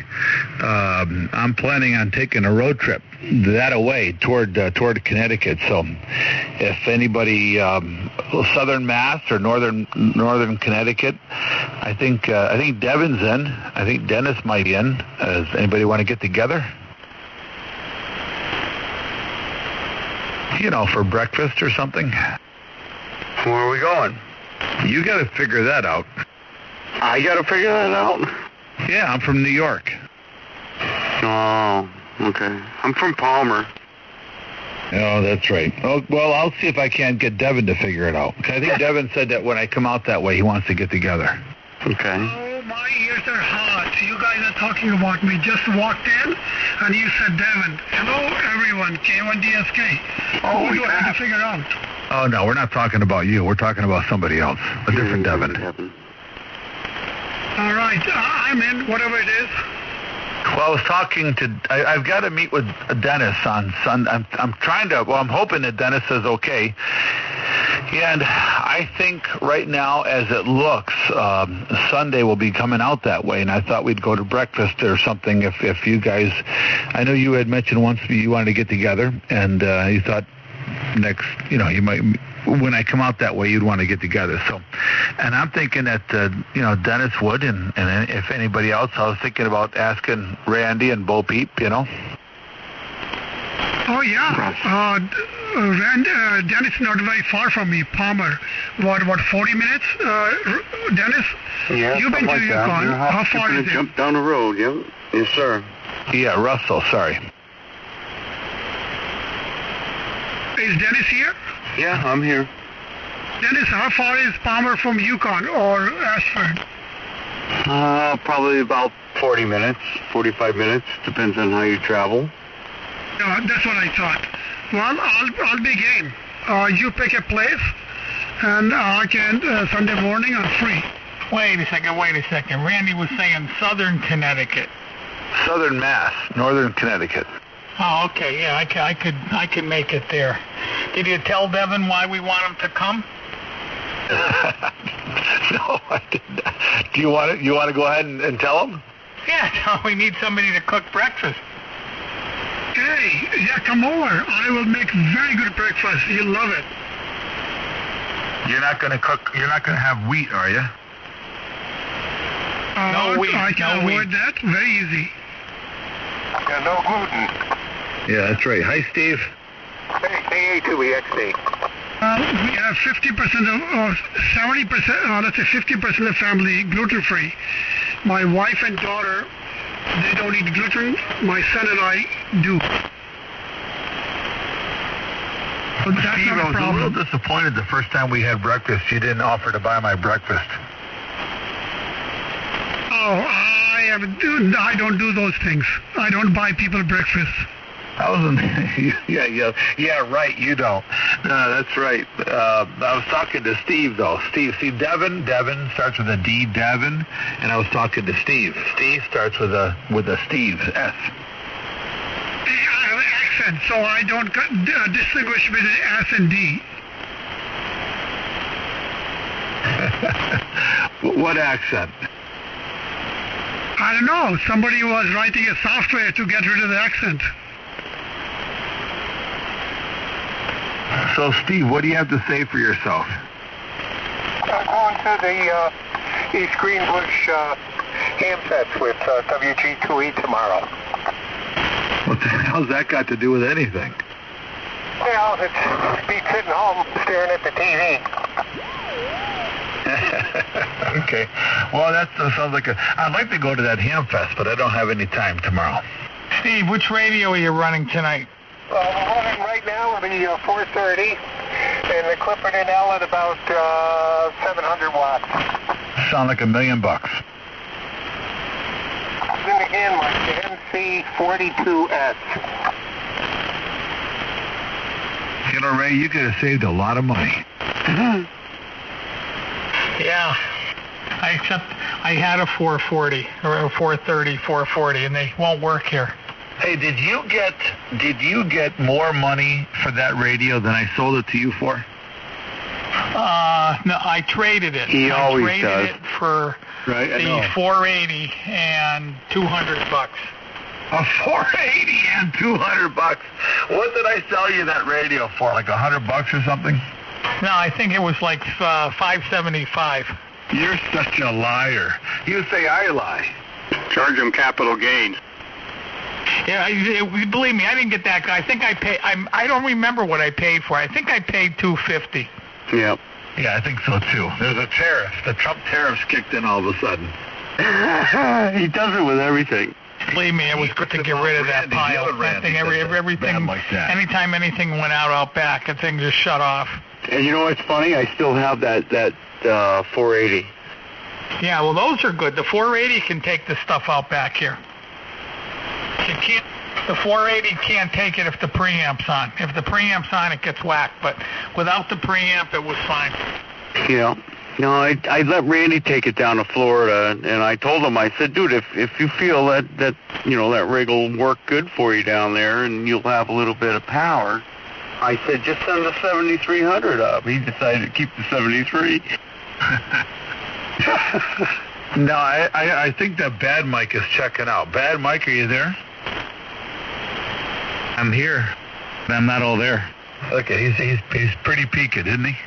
I am kind of peaked, and I'm popping out tonight. I hate to do it. I wanted to stay in at least another hour. I wish I didn't have anything to do tomorrow, but big day tomorrow. So 73s to the beautiful people of the Toad Harbor Net from W2MUR in the metropolis city of Holland Patton, New York. Everybody does the same mistake. The world famous Toad Harbor Net. Have a good night, Mike. Catch you later. N1 WCW. Take care, Mike. 7-3 from Albany. Good night Hey, to all. Mike, we haven't talked for a long time, so next time you better stay for a while. K1DSK, have a good evening. I know I'm really on I got to get my quota in for the month because I'm way under. Mike, are you going out to Connecticut with us tomorrow? Next weekend? Next weekend, if it's a Saturday, there's a possibility I would. But if it's a Sunday, I wouldn't be able to do it. It's a Sunday. Where are you going? Where are you going to go, Randy? We're going to come see you. Well, I'll be here. I'll bake a freaking cake. Well, I would expect you should. Your wife invited me over. Hey, Dave, only one thing. It's got to be gluten-free. That's right. No gluten. I want a gluten-free cake. That's not impossible. It's pronounced glut.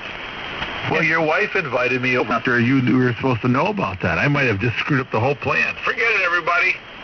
Well, now I know about it. You can still come over, no? Who's a better shot, you or her? For what? Never mind. Oh, yeah, no, where are you going for breakfast, really? No, not tomorrow. Not this weekend. It would have to be the following weekend. Well, you'll probably have to work next Saturday. Well, don't do anything until I talk to the brains of the outfit, because Meg's coming home, so I shouldn't have said anything. Let me just find out a little bit more information before I say anything much more. Well, I'm a cheap date, so I'm like a Happy Meal, so we're good on my end. 1 eye, and on 27th, second eye. So in between, I'll be okay by that time. Okay. Well, I'll talk to Maureen. I just walked out in the back room, and she's out there with a vacuum cleaner, the Kirby. You know, she's got the cord wrapped around the sucker part. She's whipping the thing.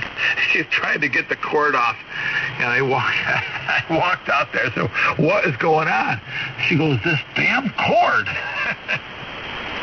Buy her a Dyson. I gotta tell you, she just loves this. I don't even like the Kirby, but she likes it for whatever reason. They're indestructible. Yeah, even I couldn't beat one of those things to death. Because they suck. They do that. And what does the Kirby cost? It costs $1,200. Wow. I think the best vacuum cleaner is the Rainbow that uses the water as the filter. I had one of those. I didn't like it a bit. Hey, I got a very similar vacuum from my mother's house. I have to change the cord on it. It's a Eureka, but that looks just like a Kirby, doesn't it? No, the Eureka is a very good vacuum, but that's a canister. They lay on their side. A Kirby looks like a chainsaw with a handle on it. And if you compare that Kirby to an ancient old Electrolux, it just is a piece of crap. Well, I'll tell you a little story. I'm going to lock the key. I've always liked Electrolux vacuum cleaners, and I like them a lot. And I actually have I have a Kenmore here now that's an old Kenmore, which is a really good canister vacuum cleaner. And my brother-in-law decided that he was going to start selling Kirby vacuums. So he came to the house.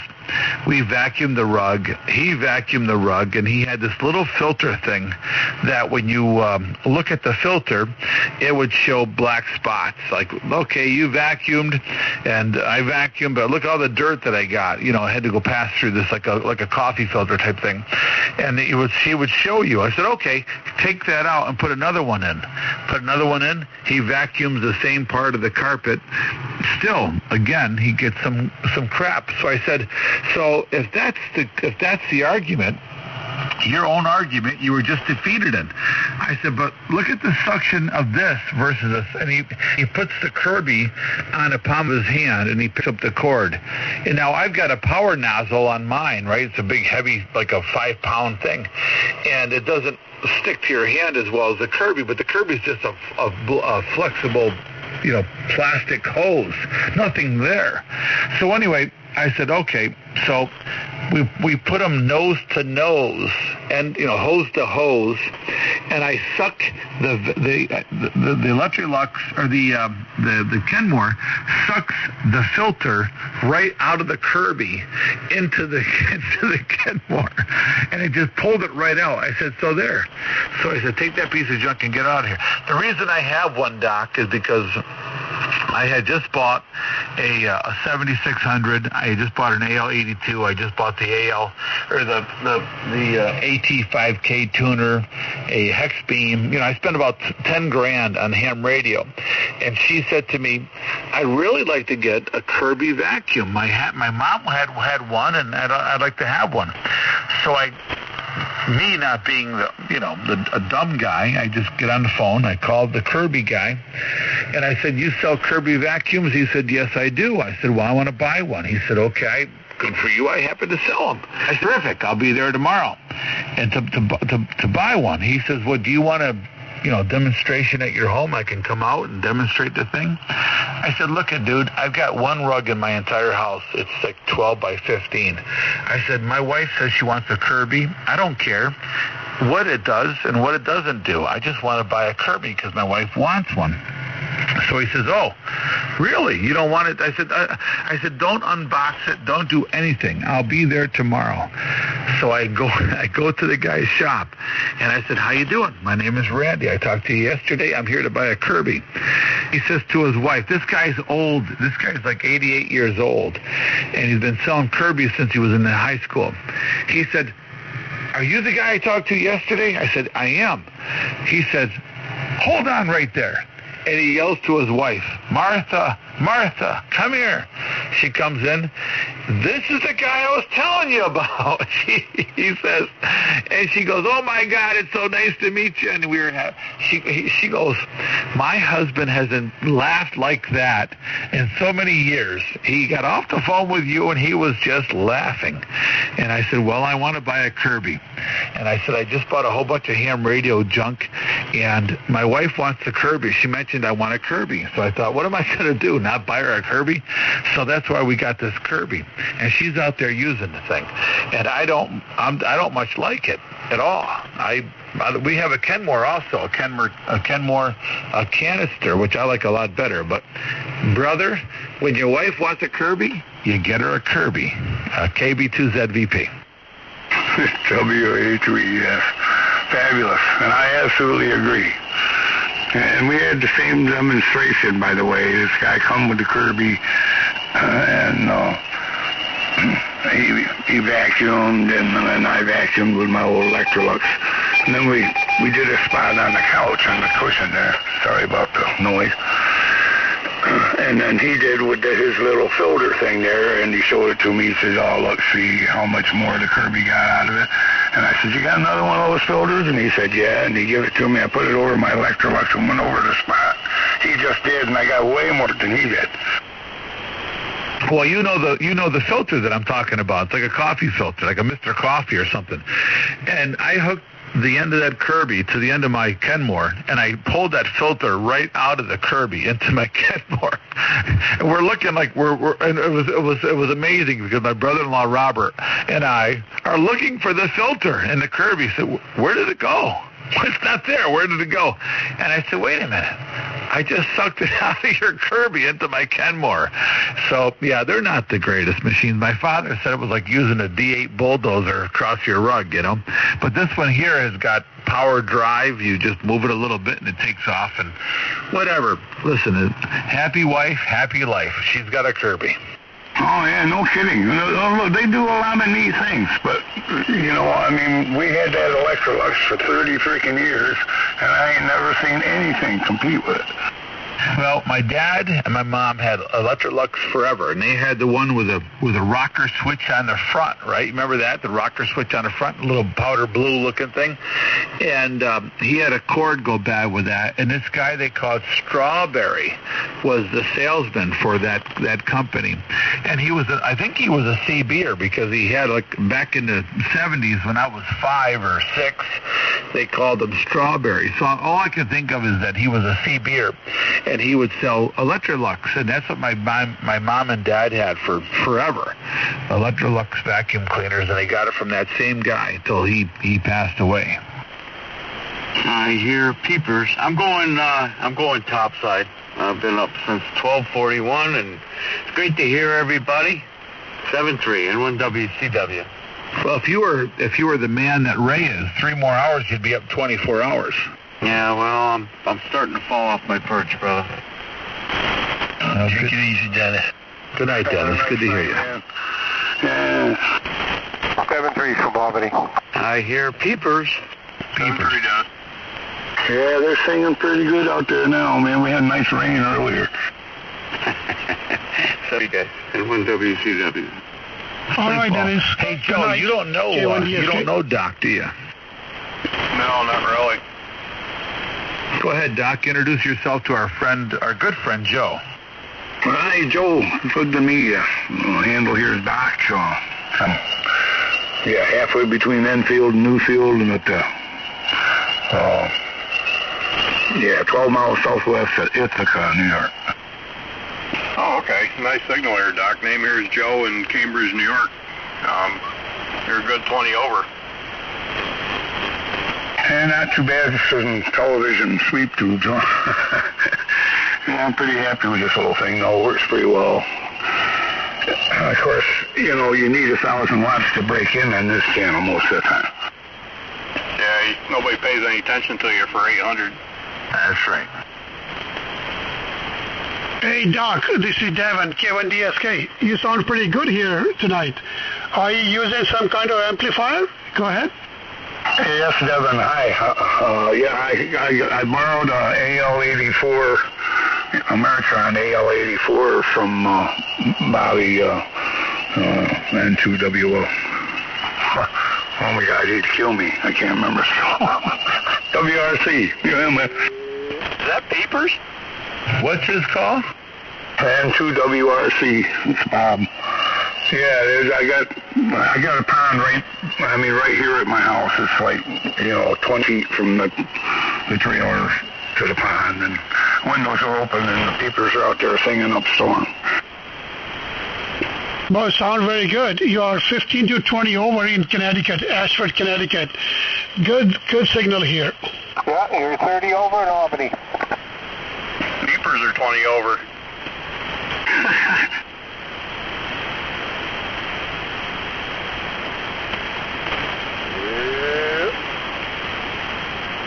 The peepers are using a preamp. I've got a Dentron GLA 1000, and I took the tubes out of it and put them in this, and it plays. So it puts out about 300 watts. On this band. And that's a borrowed amp, right? Yeah, I borrowed it from Bobby. Where's Bobby from? Is he around? Obviously, he's close to you. Oh, yeah, he's not too far off. He lives over in Trumansburg. What does he run for an amp? As far as I know, he's not even on the low bands at all anymore. So, he said,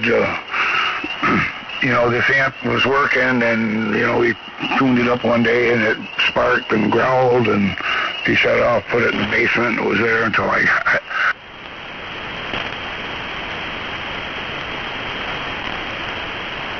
You're 40 over near Rochester, WB2BYP, and I think my peepers can hear your peepers. Sweet, well, you're 40 over here also, or real close. I used to think that I had the loudest peepers here, but Doc certainly has me covered. Hey, Doc, key your mic without any audio for a second.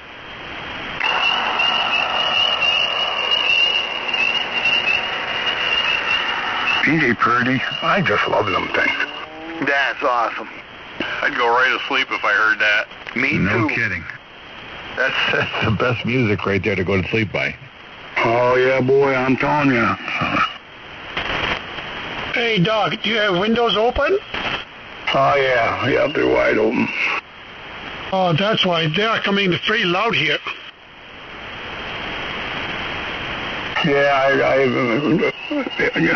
After a while you don't hear them much, but boy, I tell you, as soon as I lay down at night, man, they're just the prettiest lullaby you can imagine. Hello, John. WB2BYP, K1DSK. Hello, it's been a while. Hi, Devin. WB2BYP. Hey, guys, I'm going to pull the plug and probably be in here tomorrow night. But you know how to Hamfest, man. We'll say 732 from Albany, KA2, EXP. Shut the X-ray beam. See you tomorrow, Steve. WG2E. Good night, Steve. Hi, Steve. Bye, Steve. W2 KRY. Okay, you ready, guys? I got a question for everybody. Wait a minute. Stand by. Everybody's got to stand by. We've got to get a video here going. I just unplugged the headphones, so I make sure I do this right. Everybody has to say hi to Mike. Good Mike. I should have done this when I had the pinhead in here. Bad Mike. But I don't care if you do it one at a time or 100 at a time. But I'm going to make a recording right now, so you guys all say hi to Good Mike and wish him well. Hi, Good Mike. She wins. Whoever, Ray, go first. Okay, hello, Mike. How's everything going? N1DVL. Hey, Mike, get better quick. Hi, Mike. K2ICH, Joe. Hello, Mike, K1DSK. Wish you well. Hey, Mike, be well. WG2E. Get well fast, N1SAG. Hello, Good Mike, WB2BYP. Get well. Mike, it's the good Randy. Hope the JB Weld holds up. I don't know what he means by good Randy. Take care, Mike. This is KC1EWJ. Hey, that JB Weld to hold anything. Very good. You guys did a great job. Okay, now are you done? I got a question for everybody. Go ahead.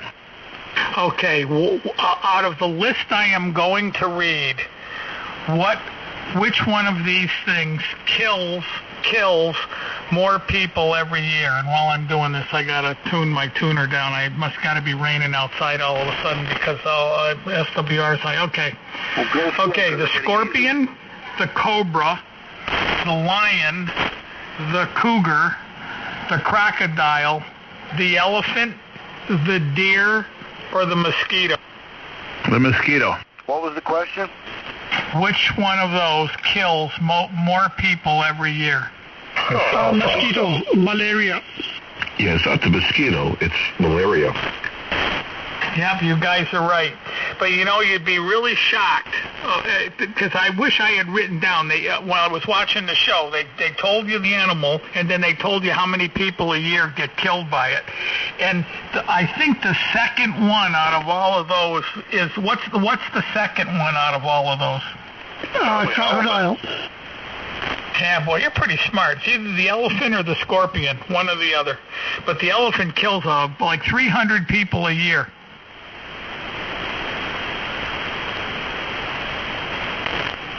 See, Randy, now you know why I bought the 450 Marlin. Okay, you don't want to piss them elephants off, man. They don't never forget. Hey, Ray. Yeah. I got a question for you. Yeah, go. What kills more people a year, sharks or cows? Oh, yeah. The cows were on this list. It's the cows. Yeah, you got it. Yeah, I forgot all about the cows. Yeah, they said cows. Cows kill a whole bunch of people, too. The cell phone gets more than all of them. You forgot the human. Yeah, well, he wasn't on the list, but yeah, cows kill a lot of people too. The ones that don't kill many, which I was very surprised, are the cougar. The crocodile kills a lot of people, but nowhere near like the other ones. Let's see, the cougar doesn't kill a lot. The polar bear doesn't kill a lot. The deer kills like 3 or 4 people a year. Hi, Bruce. Yeah. Hi. Hey, Bruce. the crocodile don't kill as many people because they're in the water all the time, most generally. But the deer, I think there's more deer killed than people because of car accidents. Because if you count the car accidents, the deer are way up there. Yeah, you're right. They kill a lot of people. I wish I had written this down. It would have been very interesting, but it was kind of neat to see the mosquito kills the most people by far, like 270,000 or 2.7 million. It's some incredible number. That's why we got to take care of our bats. Our bats are being slaughtered. I mean, are just dying because of that white nose fungus. Hippos kill a ton of people. Yeah, hippos are badass. Yeah, that's why I care. Can you drop a hippo with that 450 Marlin? You can drop anything if you hit it in the right spot. I think that 450 Marlin would probably stop most of those things. Might take 2 shots. I got a question for everybody. Here's the gun expert. Go ahead. What's up with the gluten thing all of a sudden? Do you read this book called Wheat Belly? Wheat Belly. Get the book. You didn't have to start that. Oh, Joe. You can't have gluten anymore. Forget gluten. It's really, really bad for you. So one night I thought we'd get away with. Oh man. What is it? The pesticides or something in it, or what's going on? Everything. It's all the wheat crops have been genetically modified, and when they genetically modified them to grow a much larger yield, they screwed them up something awful.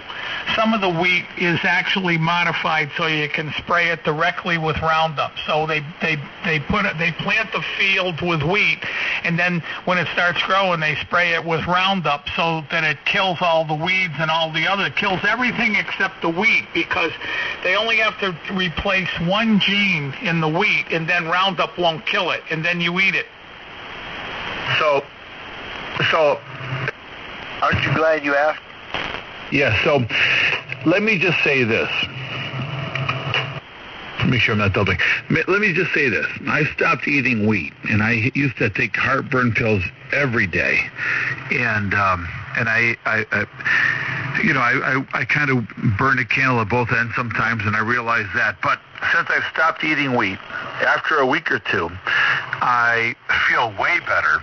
I've got lots more energy, and no more heartburn medicine, which I've been taking Prilosec for 20 years. No heartburn medicine whatsoever. I think I had one tablet in maybe the last 3 months, which I used to have it every single day. And I just feel way better. I just feel way different than without eating wheat. And it truly does make a big difference. Taking Prilosec's like eating poison anyway. So I'm not taking it anymore because I don't eat wheat. Well, there you go. How do you know it wasn't the wheat and it was a Prilosec? I think it was you that was bothering me. I stopped drinking. I just want everybody to know. I stopped drinking, and it was the worst 10 minutes of my life. I was going to say, that didn't last long, did it? Anyway, the book is called Wheat Belly, and it's by a doctor, a heart doctor. Read the book. I'm about a third of the way through it, well, maybe a little over a third, and I've already read plenty that you just don't ever want to eat wheat anymore. See, the thing is, Joe, if you could get the old wheat, which there are some farms, there's a few farms, I think there's one in New York and there's one here in Mass, that grow the old wheat. You can still eat the old wheat. That's not going to cause a problem. But it's all the genetically modified wheat that screws you up. Yeah, and we're taking, and actually it's Doc's neighbor that has the old wheat, the original wheat, and we're going to be taking a trip out there. So if anybody needs wheat, I'll be your wheat supplier. Not weed. Excuse me, Randy. Not weed. Wheat supplier. KB2ZVP. I wouldn't know anything about that. Wheat? Weed. SK2ICH. Yeah, we get our bread flour from the Mennonites. I think that's un-GMO'd wheat.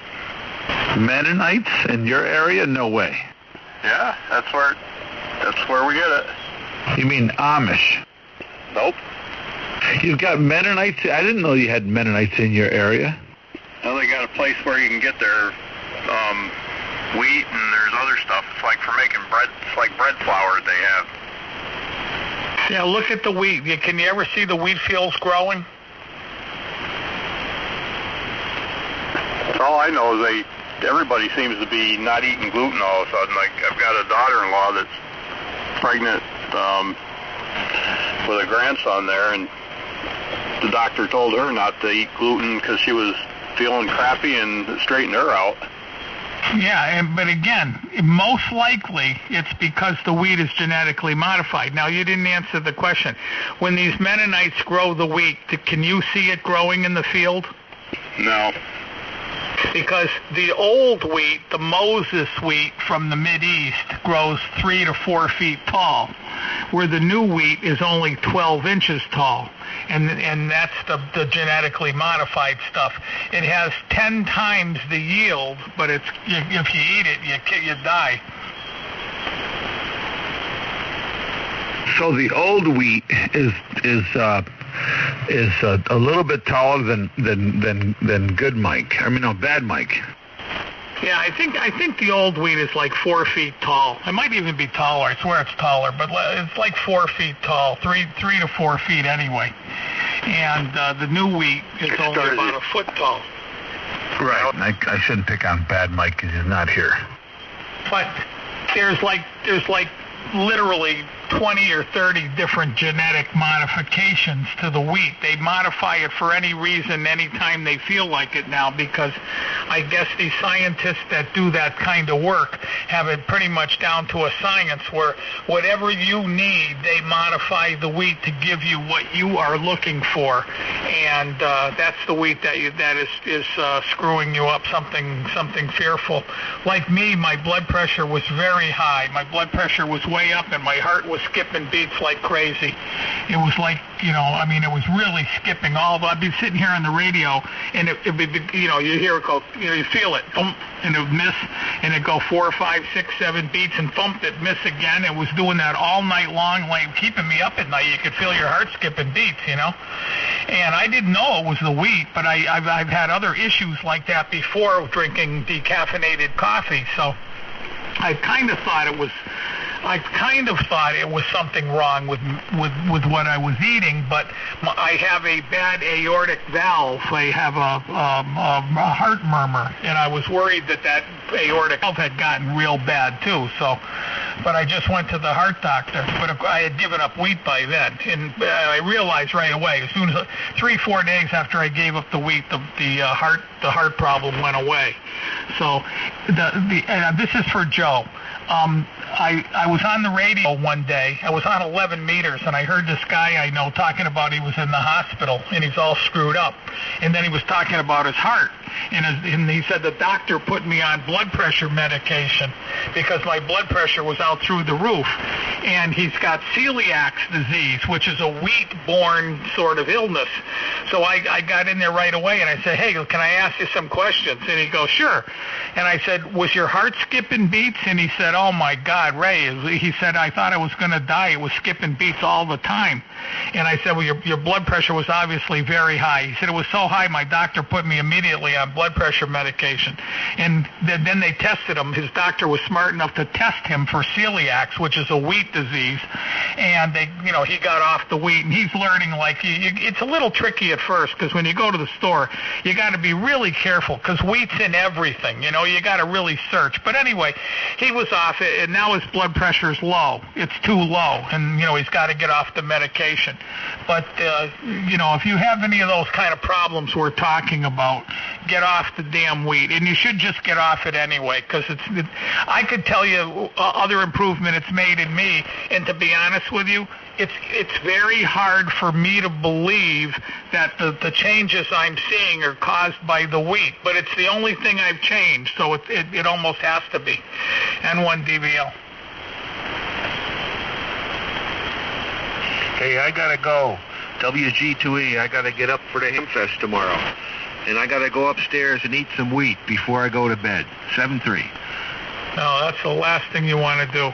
Eat wheat before you go to bed. Okay, N1 DVL. Good night, Carl. See you later.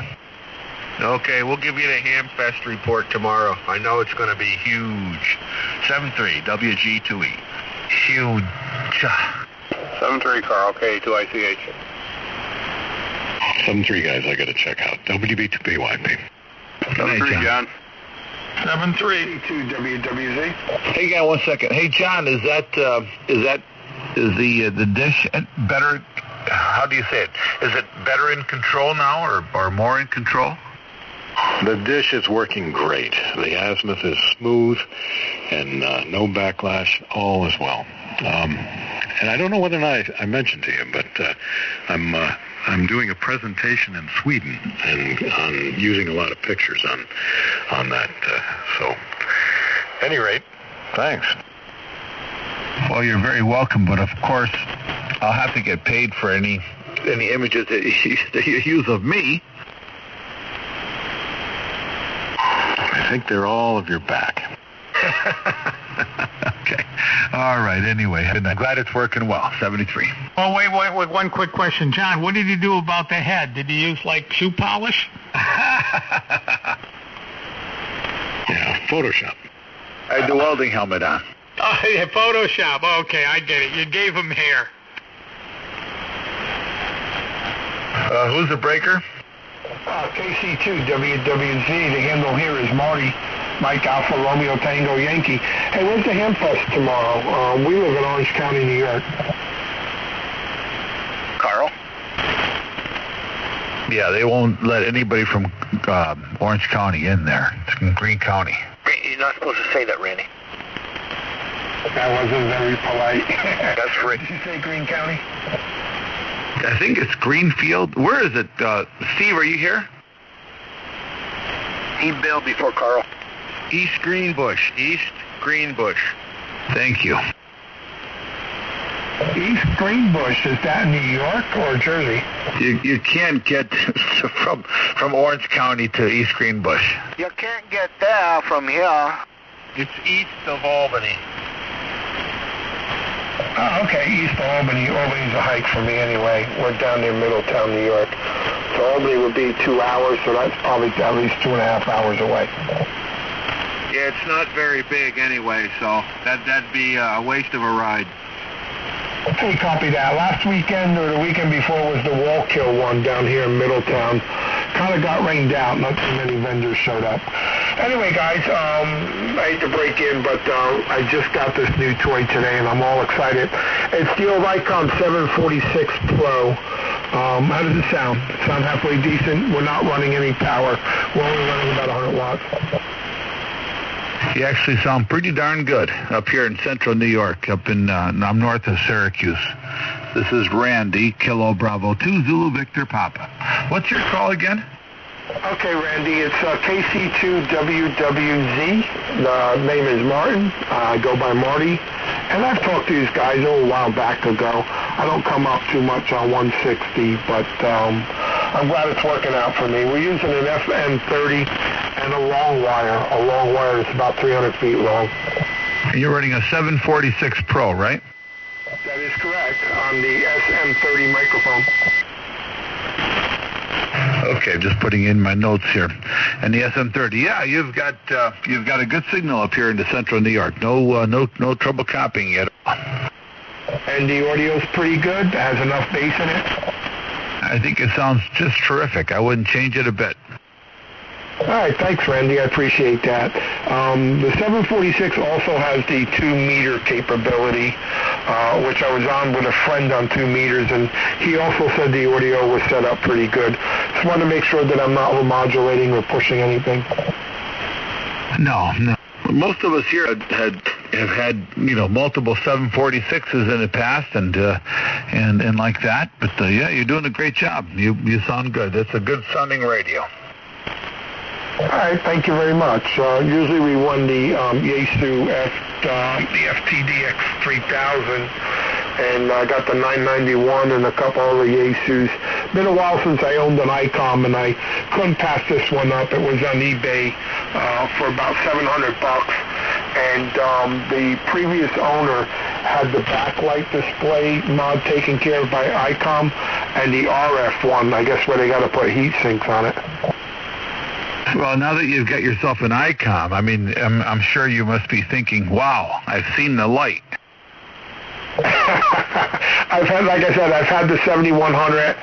I had the 735 going back a few years ago. I definitely enjoyed the radios. I do like my Yaesus, but I gotta admit, I'm pretty impressed with this radio. I like the old school features where you got knobs you turn and whatnot. But most of all, I like the passband tuning and all the other stuff that's on it. The filtering is superb. I didn't have to buy any filters or anything. That's great. And they work, the filters. Well, you sound pretty darn good. You got a good signal up here. Most of us, that you're hearing from us, we're all running high power and all that stuff. So you've got a pretty darn good 100-watt signal there, Marty. KB2ZVP. I'll let somebody else say hi to you. I'm going to go get a glass of wine out in the kitchen. Be back in a flash. Hey, Marty. This is Devin, Kilo 1, Delta Sierra Kennedy.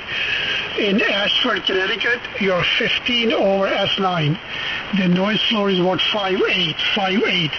K1DSK, back to you. Okay, Devin, you're also doing about 10 to 15 dB over. There again, our antenna is nothing special.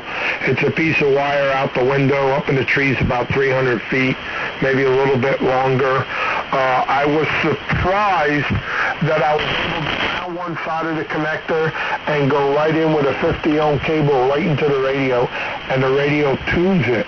I was amazed that I didn't need a Ballum or nothing else in between this piece of wire. Oh, so you just have straight wire coming into the radio? Yeah, a piece of wire that goes into my switch box, and my switch box is already grounded outside to a ground rod, and that's it. And another short piece of coax that goes right into the radio. So the piece of wire, 14 gauge, actually comes into the shack. And like I said, the SWR is like a 1-to-1, 1-to-2. How long is the wire? I think I have it around 325 feet. It was whatever was left on the roll. And I'm a 500-foot roll. I think I took 135 off. So I got to get my calculator to figure out exactly what I got up in the air. It works on all the bands. It tunes on most of the bands. There's no Ballum or nothing in between but the piece of wire. Well, it's working for you. Doing a fine job. It won't change anything. Good. Congratulations. K1DSK. Somebody else wants to give a report? Well, Marty, this is Joe K2ICH from Cambridge, New York. If you're a little over an S9 here, your audio's good, sounds good, especially for 100 watts, and especially for a long. Hey, copy that, Joe. You're also about 10 to 20 dB over, sounding real good. It seems to work really good on the 160 band and the 80 meter band. Once I start getting into the lower bands, it works, but not as good as another dipole that I have hung up, an old center-fed dipole that I built with a 4-to-1 Ballum. But this particular one, the wire comes in the shack, and I soldered it right to the center pin on the connector. It's into my switch box. The radio is grounded, so I'm sure that's the other side of the antenna. And it tunes with the radio tuner. So that's pretty good. Have any signs of RF in the shack or anything? No feedback coming back on the mic, I would assume, and I'm only feet away from this wire. So, no, as far as I know, I don't have any RF. It's not causing any interference on anything in the house or anything. Don't forget, it's only running 100 watts. Yeah, I'm sure if I start running the amplifier 600 watts into it, I'm sure I'll start maybe letting out some RF, but with the 100 watts, it seems to work good. I experimented for a while with the long wire out to 1,000 foot, and it got to the point, the longer you got, the more directional it seemed to be off the end of the wire. I'm sorry, you both doubled. I didn't catch that. All right, this is Devin, K1DSK. I was saying the best way to test for RF is if you have some speakers or radio, turn it on and leave it on while you're transmitting. You'll hear it if it's RF in the shack. All right, testing. I got my Yaesu on, which is right next to this radio. There's nothing coming through. Although I have it on 20 meters, but no antenna hooked to it or anything. Nothing seems to be coming through. Well, that sounds very good then. No problem. Maybe AM radio for local stations. That will give you a better result. All right, thank you for that. All right, guys, I appreciate you picking me up, and I guess I got a halfway decent deal on this radio. Like I said, I have owned ICOMs, but this is probably one of the better ones. I've had the 100, and I've had the 735. Back in the day, I had the 7000, which was a mobile unit, but this is a lot quieter and a lot better filtering and controls on it.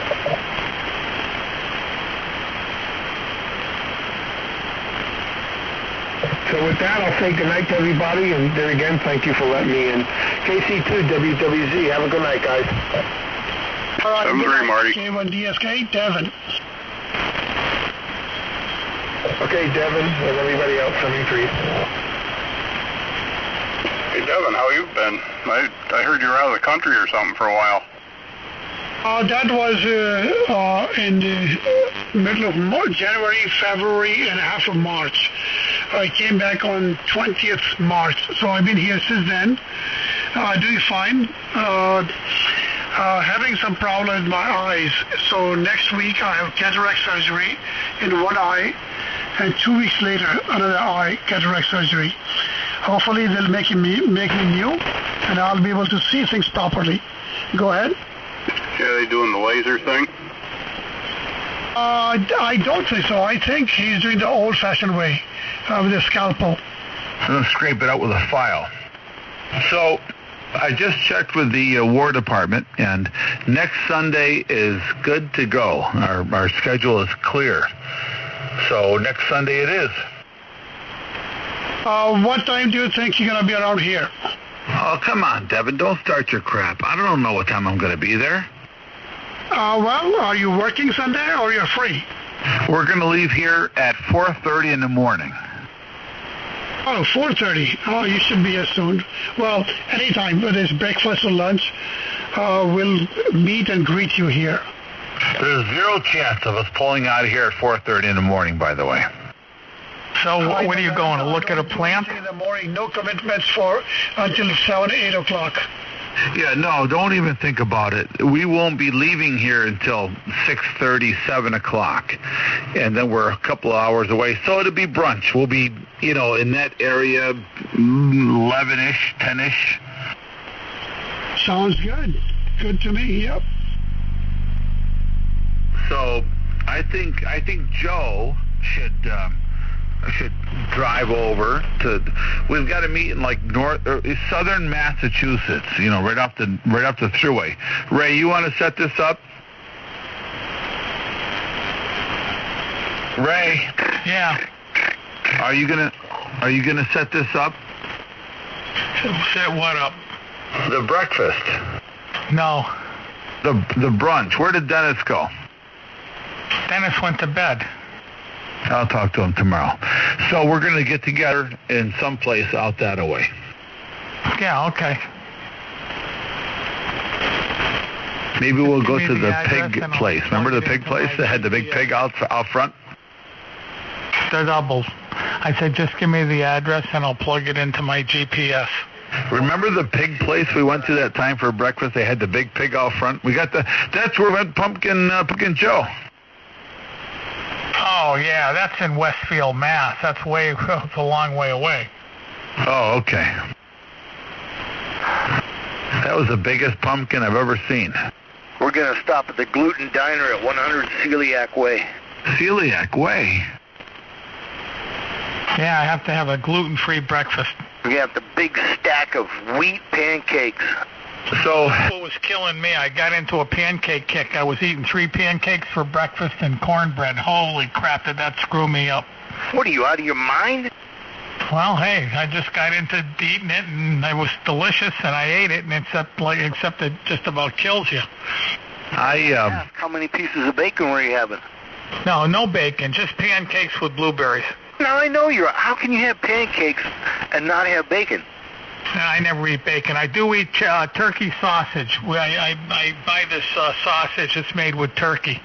Randy, what are we going to do with him? Who eats bacon? Everybody that doesn't shoot people. Bacon's really not too good for you. So, yeah, anyway. Yeah, I don't know. Like I said, I had never had problems before, but all of a sudden it was just really bad. So, and I guess this, I was making my own pancakes, from scratch. I wasn't using the Aunt Jemima box stuff because it has so many chemicals. Prejudice. In it. So I was just using my own cornbread and this unbleached flour, and that was still screwing me up. Hey, Randy. Yo.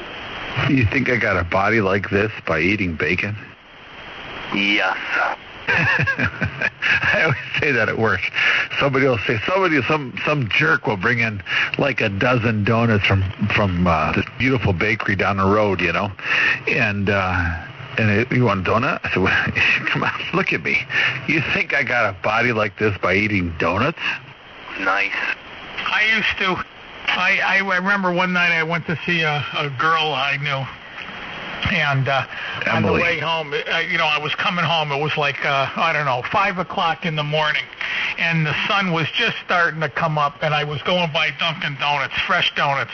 I pulled in, I got a dozen Dunkin' Donuts, and I ate them on the way home. My dad and Mom used to play cards back in the CB days, right? When they'd all get together and they'd go to home to this home, and whatever. So we would go to Great Ghost's house, and they would always have these Dunkin' Donuts there, and they'd have the chocolate eclairs. Oh my God! When you're 10 years old and eating a chocolate eclair from Dunkin' Donuts, you think you've died and gone to heaven. Especially when they just took them out of the oven, because the ones I were getting were, at 5 in the morning. They were just so fresh. They were so chewy, and oh my God. Just imagine eating a dozen donuts from the X in Springfield to my house in Hamden, which is probably 8 miles or so, I'd say. As a matter of fact, it's just exactly 8 miles. I ate a dozen donuts. And you washed them down with a half a dozen of eggs. No. I just ate the donuts. That's it. I was on my way home from my tryst, and I was in a really good mood. But I was really tired. AB380. There he's back. Go ahead. Yeah, different microphone. Heil HM12. Do I sound any better? Yeah, it sounds terrible. Come on now. The HM12, is that the one they give you for free? No. Oh, I don't know. I don't think it sounds as good as the other one. D104 sounds better. Yeah, D104, was that what you were on before? Yeah, D104 and what was it, YD844 or 488, one of them. Yeah, the 488 was so weak we couldn't hardly hear you. I mean, you were way down, but the D104 sounded better. But how does this one sound? It's readable, and I think it sounds pretty good. Well, it's awful light on audio, wouldn't you say? Yeah, it's not. It's right. It's not drivey. We need a bit more audio. Well, let me turn the processor on. Did that make any difference? Yeah, that went right to hell. Well, right to hell. Well, that's no good. Sounds a little off frequency too. Well, yeah, it sounds like you've got a voltage problem because when you crank it up, you start getting a little warble to you. Randy, which 746 is he running? Is that a 746 or a Pro? Raymond, that's Raymond. That's a Yaesu 101, the original 101. Oh, I thought he said he was running a 746. No, this is a different guy. Oh, no wonder why I'm confused. Okay. This is not Martin. This is Bill, right? Bill, your name is Bill, right? Yep. Bill Pocono. Yeah, Bill Pocono Bill. Yeah, okay. Well, I was confused. I thought it was the guy with the 746. No, that was Martin with a 746 Pro. Right. This is Yaesu, Bill, with the 101. Right. And then, Bill, don't you also have a newer, more modern radio? Yep, I've got a 7600, a 756 Pro 2, and a 7300. Right. So then my next question just simply has to be, then why the hell are you running that Yaesu? Yeah, for fun. This is for fun, Ray. Well, you don't even either you don't realize how bad that radio really is, or you're just torturing us, because that's one of the worst radios ever made. You know, they're just a terrible radio. Okay, whatever. Just go get your Pro or your 746. You got enough radios you can bring. That's up to the camp, I believe, right? Bring one of them up to the camp. Keep it up. I'm going to drag out my Drake TR3. I dare you to. And then this is N2 Echo Whiskey Mike on the Flex 3000. Who's the deep sounding guy? Deep sounding guy? How dare you? Hello, Mickey. Good evening, gentlemen. How are you? All good in the Toad Harbor Hut. My friend Candace is here from work, so I'm trying to get her over here to the radio so she can hear about all the excitement that we have down here with the Toad Harbor Net. Hello, Candace. Hey, Candace. Yeah, I love Candies. I've dated a couple Candies in my life. I had a girl named Candy one time. All right, let me get her over here. Hold on. They're always fun. All right, I'm going to the other radio. Thank you. Candy Schuyler. By the way, that's her name, actually. Candy Schuyler. Hey guys, listen to this. In Ashford, Ray is about 30 to 35 over. Randy, you're 40 to 45 over. How does that happen? I don't know. Not for much longer. I'm getting ready to redesign the antenna system.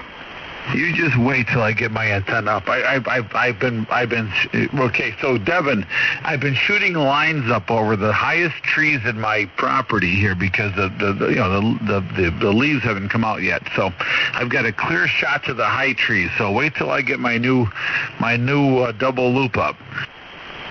Wow, minus 28. That's 45 dB over. 45. I had never seen you so strong. Ray, what happened to your antenna? Did you change it? Well, remember it had 4 wires on it and it broke, so it's down to 2 wires. It's just 2 wires. 2 wires on each side. I got 4 wires, but the 2 wires just together. I don't know if that works better or is worse. I don't know. Well, I've only got 1 wire, Devin. Oh, wow. 1 wire beat 4 wires or 2 wires. Save money on wires. And Ray, try 1 wire. No, I can't put up a loop here. It won't work. Okay, now listen. Where's Candy? Hello, Candy. Come in. Candace. Okay, Candy's here. Wow. It's Ray. Hi, it's Candy. Oh, Candy. Hey, Candy, we need pictures. I got to go off the air lightning. See you later. I need pictures first, though. Wait a minute. Ray, where are you going? Ray says he's got lightning. He's got to go. No. If everybody's good, we'll make sure that Candy's here for Hamfest in a few weeks. Oh, the Toad Harbor Summit. Well, we have the Toad Harbor Summit, but then we have the big Hamfest up here at 780 Progy Road, so...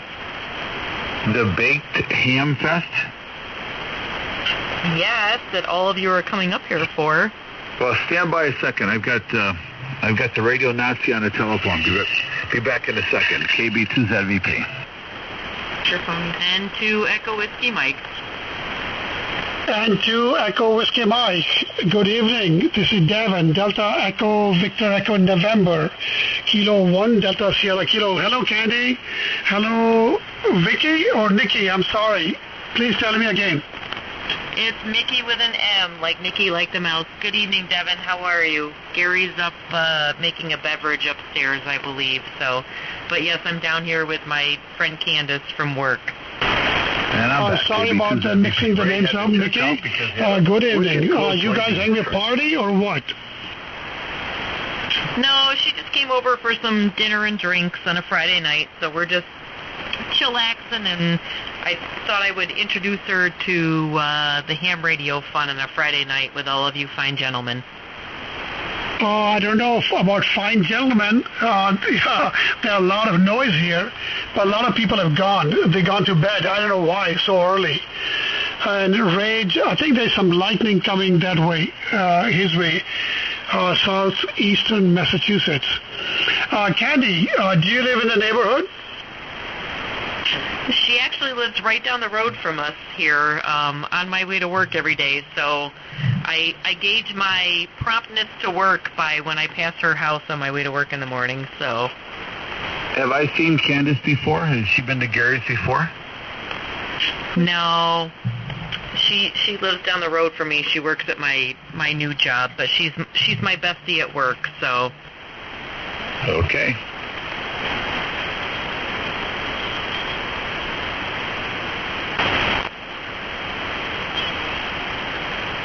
All right, everybody, Mickey, Candace, Randy, and anybody listening, I'm going to call it a night. 73, everyone.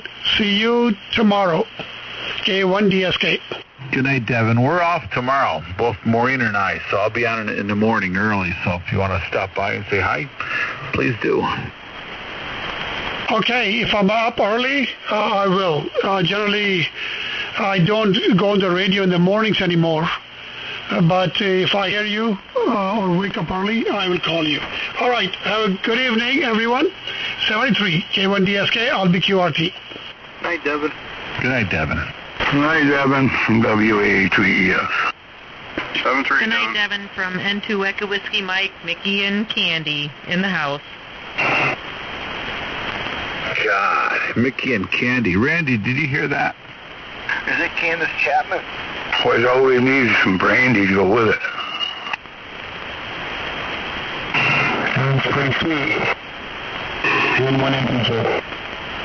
Whoever that was is just disgustingly... It sounded like Bill, actually, but Bill, you got something majorly wrong. Somebody having a seizure? We can call 911.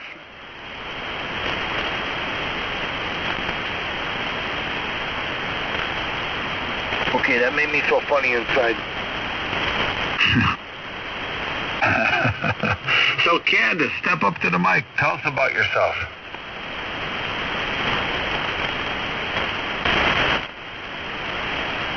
She just went to go get a drink because that's what we do in this neck of the woods, but I'm going to send Randy a picture in a minute.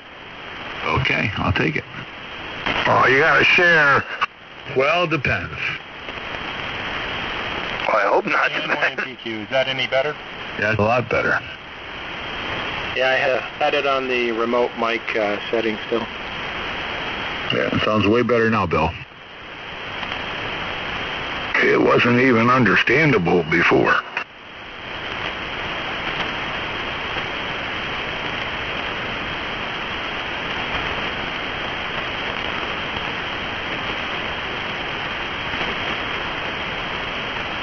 Well, I ordered a bunch of stuff today to clean up my power situation here. I ordered one of those rig runners and a switch over so it goes from battery. If we lose power, it automatically switches over to battery.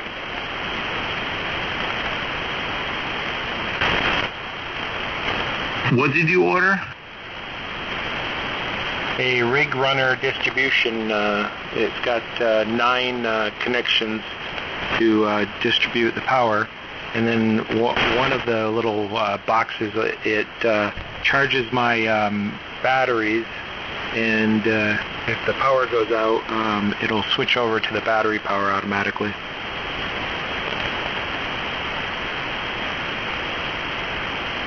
All right, now I have the amp fired up, so now I should be in overdrive over here. We are here. You're doing good up here. That's because we have big boobies over here. Those freaking birds.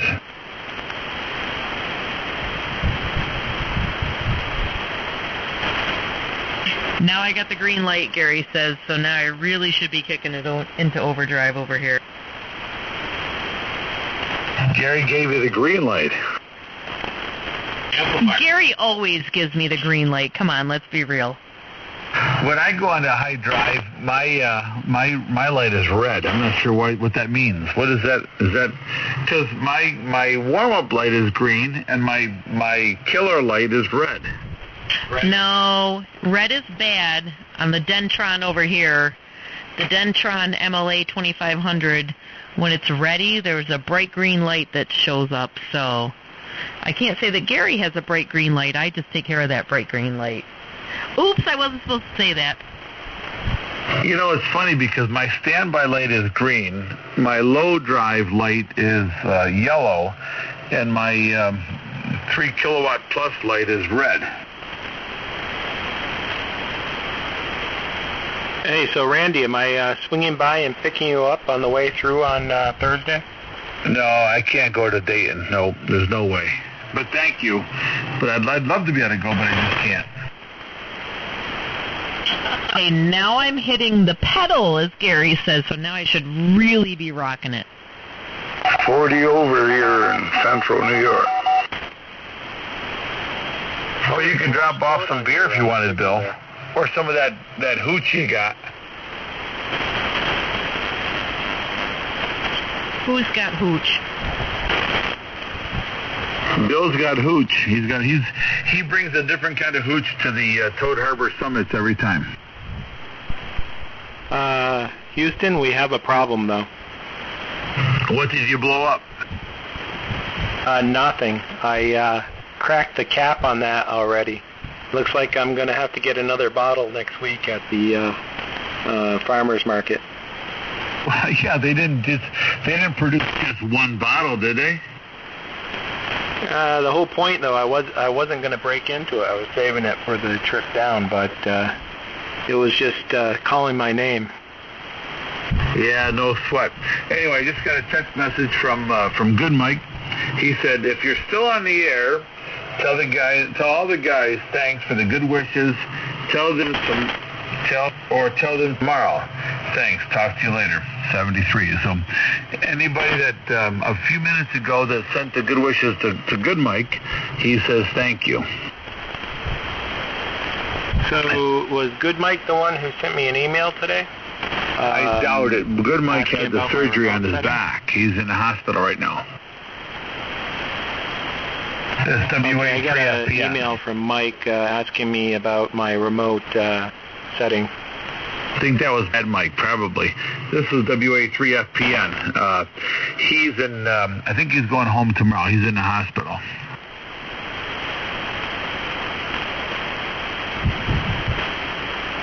Okay, yeah, I think it was Bad Mike then. So Maureen doesn't know, but Candy's on the air. Candace, Mickey's friend. We had a friend named Candy, remember? Yeah. I told her, Candy's... I think that she's still my friend. She's still our friend. Candy Schuyler. Okay, Candace and Mickey are here, checking in from N2 Echo Whiskey Mike. I thought you were going to send a picture. This is N1 MPQ. We sent a selfie. You're breaking up, what? We sent a selfie, but we were waiting for your pictures first to see if we would actually want to send any other pictures. I think my wife deleted the pictures that I had to send. Come on, I don't want to get anybody in trouble here. That's not my purpose. Oh, there's no trouble can be gotten here because Maureen's right here. She keeps track of me, and she has her hand's on my switch that shuts off my transmitter. That's why I love her. Good evening, Maureen. Love you, darling. Hey, Mickey. Love you, too. When are we going to see you?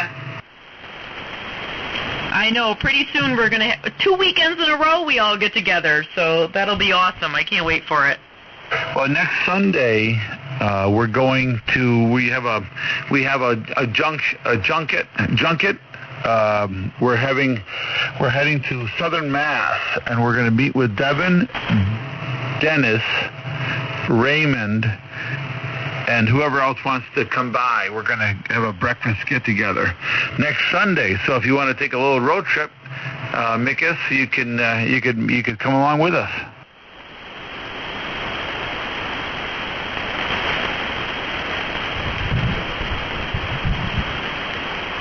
I have to check with the captain because according to the calendar, we should be able to move the boat next weekend because the lock's open. So we'll see what happens with the weather, but we will keep you posted. Yeah, that's important. No, that's no sweat. And so we're thinking. So the 15th, we've got the big Toad Harbor. What do they call it? The summit. And you're the weekend before is the. Right, the weekend before is field days? No, we're the weekend after field days.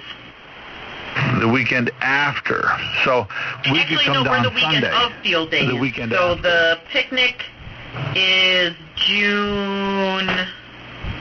The field days is June 22nd here at 780 Progi Road. Yeah, we'll come for that. Yep. We'll do the field day on the 15th, and then we'll do the field day. We'll do the summit on the 15th and the field day on the 27th. Or the 12th, whatever it is. It's 7 days after. It's 7 days. Looking forward 15th, to it. So add 7 to Our month that, for and June that's for like boating 22nd. is pretty slim, but that's okay. We'll give that up for the ham radio clan. What are you giving up? I don't know. She's giving up something. Oh, she's giving up something. Hey, Mickey. No, what we're are you giving up up time at the boat.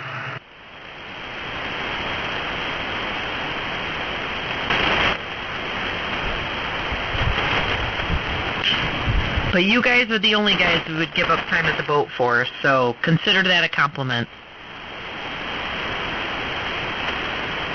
Well, we like that. Thank you. It's wonderful to hear. And Maureen, I'm looking forward to seeing Maureen because at least she's another female that I can associate with for 2 weekends. Well, at the summit, I mean, a lot of the guys, most of the guys. They got a room? Yeah, they've got a room. So we've got, of course, all the wives are, we'd rather have the wives, most of us guys would rather have the wives come than the guys. So that's just, it'll be a good time. It'll be a lot of fun at the summit. Maureen and I will make sure it's a fabulous time. Let's put it that way. How's that? What do you mean? What do you mean, you two? What are you talking about? Who do you think organizes this thing? It's not about who organizes it. It's about who makes it fun and exciting. That's what it's all about. I got it, Mickey. That's code talk. I got it. Hey, where be Ray this evening? He's gone. He checked out. He had a big lightning bolt. He had a startling crash at his house. Hey Doc, is there any way we can entice you to come down to the summit? I'd love to, Randy, but there's no way I can't leave the wife alone, and it would take 20 oxygen tanks if I brought her. I've got those big welding tanks. Yeah, they're same thing. Well, we're going to be out in your neck of the woods after we pick up, after we have breakfast. We've got to do some job out in next Sunday morning, and then we were planning on going out next Sunday to Dan's house to pick up some wheat. Well, that sounds good to me. I'll be right here. We're here 24 hours a day, 7 days a week. Yeah, we're talking about going to the Wide Awake Bakery in Trumansburg. That's where your friend Bobby lives, right? Yep, sure is. Do you know the Wide Awake Bakery? I've heard of it, but that's all. Yeah, Dan your neighbor Dan sells his wheat to those folks. Ah, cool. Well, I'm pretty sure I know Dan, but names and me don't, Well, maybe next weekend we'll put a face to my voice, because we're going to be out in that neck of the woods. We're planning on going down in the morning, doing some work in southern Mass, and then turning around and go to Trumansburg and pick up some wheat from Dan and some bread at the Wide Awake in Newfield, yeah, and pick up some bread at the Wide Awake Bakery. Well, Newfield's not far from here. Of course, neither is Dan, I don't think, or the farm. Yeah, it's right around the corner, from what I understand. We were there. Oh, geez, it's been a couple of years now. Yeah, I live just down the bottom of the hill on the Hines Road, and you got to come up this quarter-mile driveway, and we're here. You're in Enfield? Well, my address is Newfield, but I'm halfway between Enfield and Newfield. Just, a mile from the Trumbull's Corners Road. It's on the Hines Road, Hines. Okay, well, yeah, we'll stop by. We'll swing in real quick, not too long, but just say a quick hello if things work out. I think they will. Well, I hope so, because I would dearly like them to get an eyeball. Well, wait till you meet me. I'm devilishly handsome. Your wife is just going to fall right in love with me. That's okay. She's got the hots for Lee on a rooster net, too. He's an old bald-headed guy, and, Well, she likes old bald-headed guys. I got a shot. All the hair I got's on my chin. I got it. I understand. Anyway, Mickey, you must be almost not even able to control yourself. Yeah, go on QRZ. There's a picture of me on there. WA2EEF. So, who is this Candy chick? Can we trust her, Mickey? Okay, sorry, we're girl talking over here. N2 Whiskey Mike checking in. Can you repeat that? So who's Candy? Can we trust her? I mean, is she Toad Harbor worthy? No, I'm really not. Yes, she is. She's my favorite coworker. She's my bestie at work. So she's a good girl. I told her she needs to come up here when we do the Ham Fest up here at Progy Road. So I'll make sure that she's here so that you have entertainment. I'm actually waiting for your guys' selfies to determine whether I'm going to show up or not, so please send them. Oh, I can't do that. There's no way in hell you'd show up. Come on. That's no fun. Actually, on a serious note, she is totally intrigued by all of the technology and all of that goes into making all of this work. So she hasn't been up here to the hut, so we're introducing her to Gary's ham radio room and my quasi ham radio assistant role here.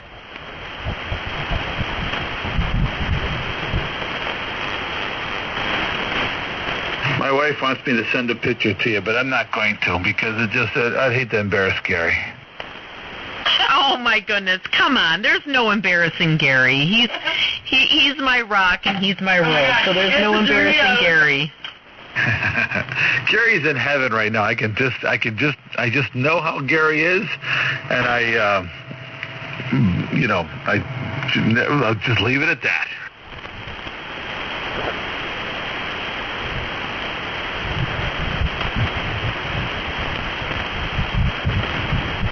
All is good in the Toad Harbor hood tonight. That's all I can say.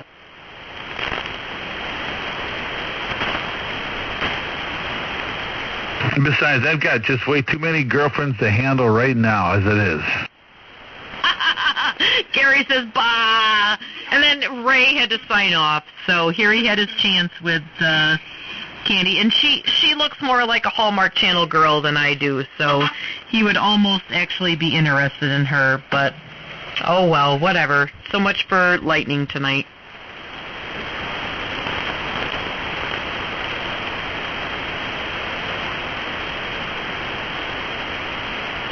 Yeah, he called me right after he jumped off real quick, and I'm sure he would like to be here, but he was getting pounded by some close-in lightning, so and I'm sure you can understand why he had to get out of there real quick.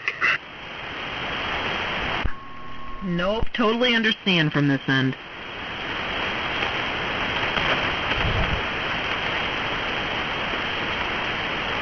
Hey, Randy. Hey, Russ. Is this the Anti-Wheat Girls Net? Anti-Wheat Girls. So next Sunday we're going to come out that way. You going to meet us for breakfast or what? Yeah, I've been hearing rumblings. Whereabouts you going to be? Haven't got a clue. We're leaving it all up to Dennis. Sorry, what are you saying? You had some work to do. You gonna you help somebody put an antenna or a tower up or something? Yeah, it's a block plant job. I got to take a look at a plant out there. Somebody needs some help. What, in like Ray's neck of the woods? Southern Mass. Southern Mass. So we're going to be, northern Connecticut, Southern Mass.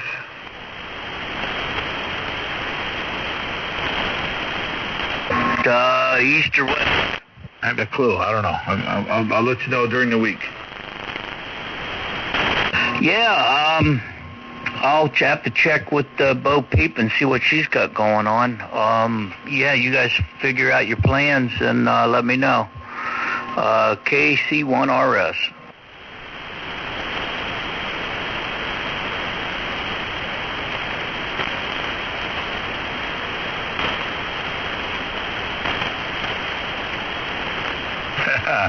Very good, Randy.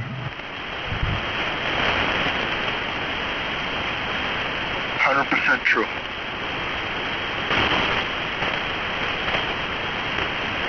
So, I got to send a picture to you now. Where's Bo Peep tonight? I don't know. She's like reading in the other room. The dog took over the futon, so it's like he's all stretched out. And she just doesn't feel like fighting with him for the space, I guess. Hey, Randy, did you get my speed limit video? Oh, my. I'm going to Denmark. You need to see my puppy. You'd enjoy that. Yeah, I definitely want to go to Denmark, and I want to speed. Two of my favorite things.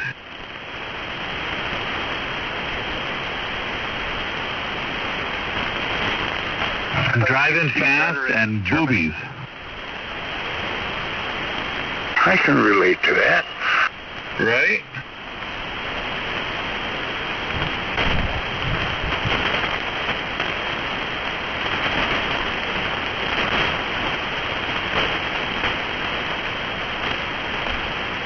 I wonder how many accidents it has actually caused, though. Distracted driving to the max, right? Exactly. Hey, Randy. Yeah, Doc. Do you know what one booby said to the other? I wish I knew. He looked over at him and said, "Boo, B."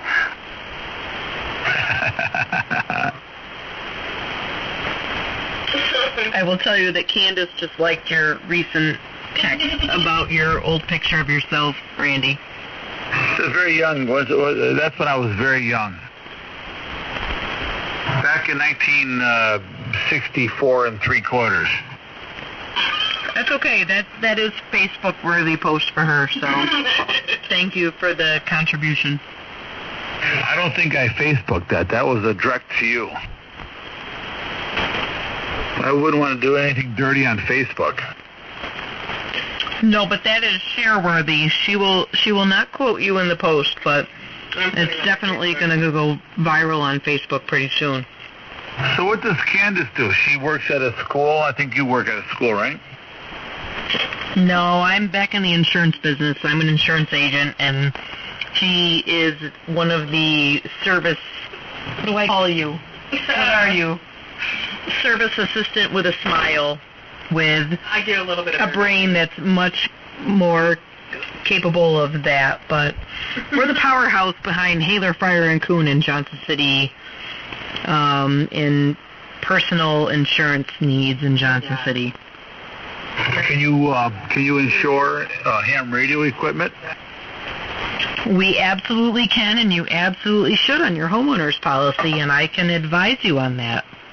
Well, we have that. I mean, in our State Farm and policy, but wasn't sure what you guys did there. Well, at Haler, Fryer, and Kuhn, we're one of the 100 largest agencies in the United States. Tell me you got great boobs. And I have great boobs, and we also write for over 20 companies in personal lines, so yes, we can always help you out. So do you need a rider on that? Repeat that. I was asking, do you need a rider on the ham radio equipment? Yes, you should have extra coverage for your ham radio equipment.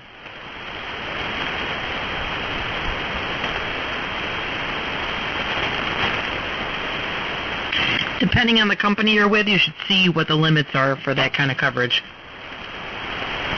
I do really like that you to write for that. And again, we do have great boobs, and we like ham radio, so you should definitely try it out.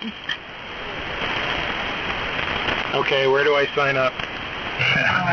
You had them at boobs. Because boobs always help when you're selling insurance, but yes. On a serious note, yes, you should make sure that your homeowners has the appropriate coverage for your ham radio equipment. Well, what happens if you don't have any homeowners? Yeah, see, some of us have there's actually insurance companies that cover ham radio equipment, exclusively. So I know some of the guys here that actually have insurance that are ham radio only stuff, like a rider, I guess. KB2 ZVP at the 20. Oh, WA2AEF. And 1 MP2. And 2 Echo Whiskey Mike at the 20. KC3 KXB. Hey, Tom. How you doing? Good. How you doing, man? KRY at the 2222. Doing good, Randy. How's the hot tub?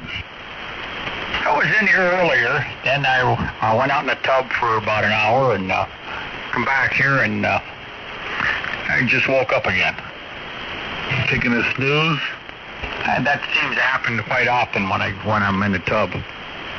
It's funny how when girls start talking about boobies and things like this, we all wake up all of a sudden. Yeah, it woke me out of a sound sleep.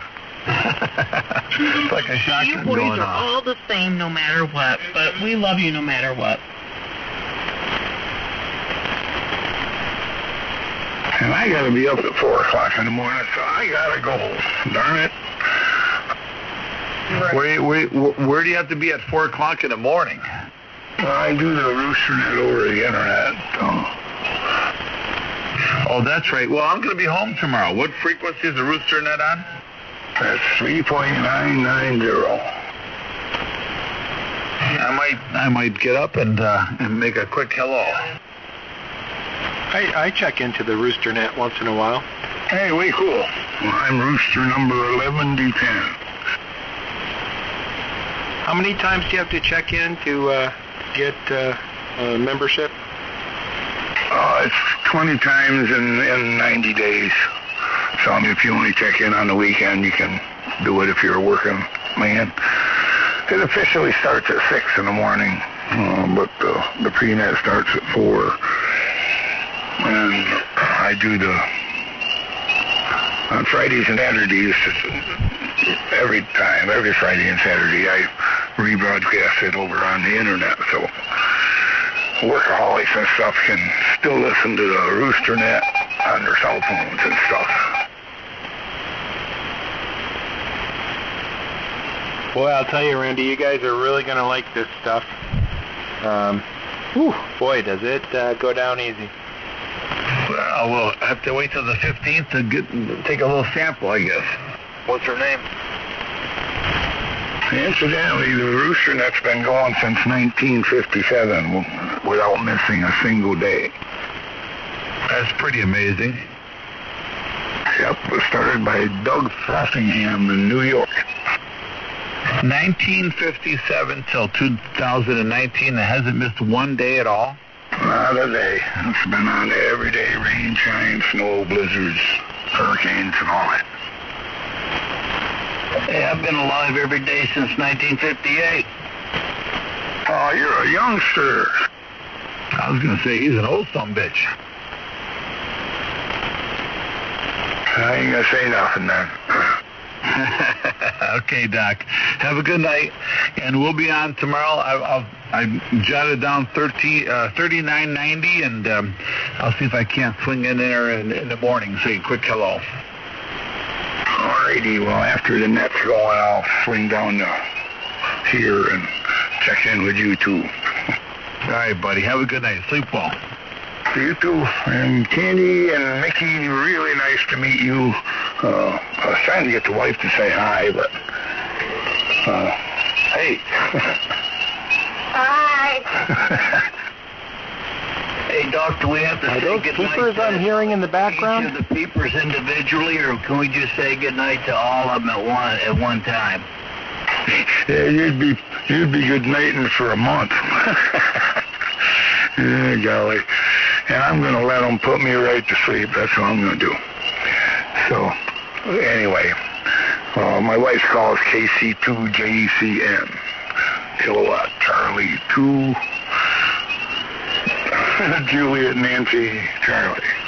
No, Nancy. Oh, God, I don't know. JCN. This is N2 Echo Whiskey Mike on behalf of Gary. This is his better half and the female part. Wishing you guys a wonderful evening, and yes, happy Mother's Day to all of you. We'll still be on here, though. Same to you. And her name's Joanne, if you need to know. Good night, guys. 73, 88, WA280F. Good night, Doc. 73. Good night, Mrs. Doc. We'll see you perhaps maybe next weekend on Sunday.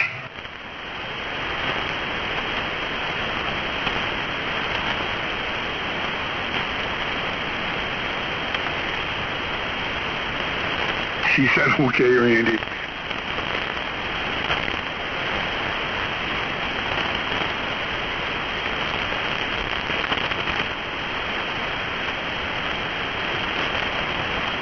Did you ride at all today, Bill?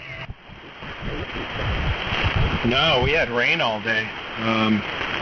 Hopefully Sunday we're going to get a ride in, but yeah, it's not been a good riding spring, that's for sure.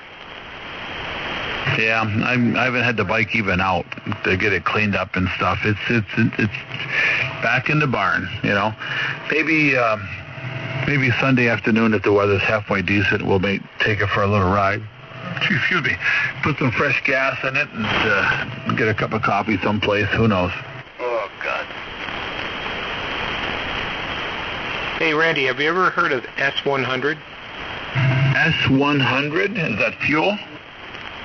No, it's engine cleaning fluid. If you have black, my bike is blacked out, and it restores the black, gives it a nice, it's not a real wet looking, but it kind of gives it a little bit of a satiny luster kind of to it, and it lasts for quite a long time. You mean the S100 in the orange bottle with the blue lettering? Yeah, I've used S100 since 1990. Yep. I did my first bike. Now I just got another can of it on the way, and I'm going to do the second bike. What are you doing?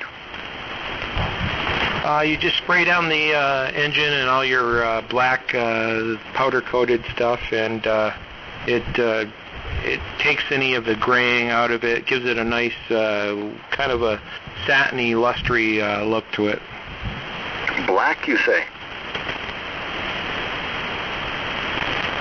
Yeah, I don't have any chrome on my bike. Everything's black. Oh, God, why would you have... Oh, my God. Right. Yeah, I don't have any chrome to have to worry about polishing and cleaning. But I'll tell you what, this black is no easier to clean, really. I think it's probably harder. Definitely harder. And I just got my old school Harley, you know. We clean it when we want to, and if we don't clean it, it still runs just fine.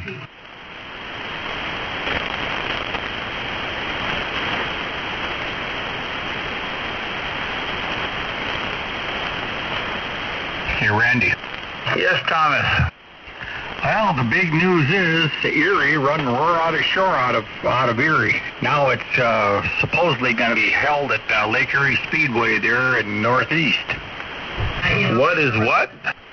Remember I was telling you about Roaring Ashore, the big rally? Yeah. Erie lost it. I guess there was too much complaining and that $139,000 for security and all that other stuff there. So Roaring Ashore left Erie. They're going to Lake Erie Speedway in Northeast, which is, 10, 12 miles out of Erie. When is that?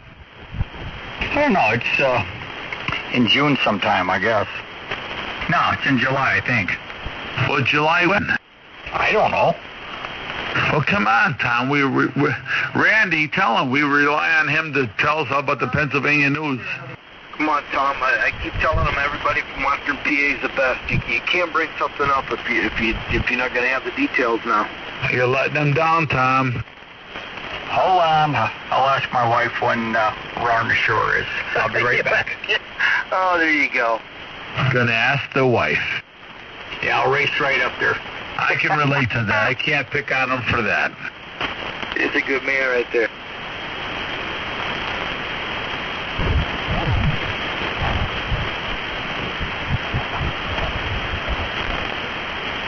At least he knows his place.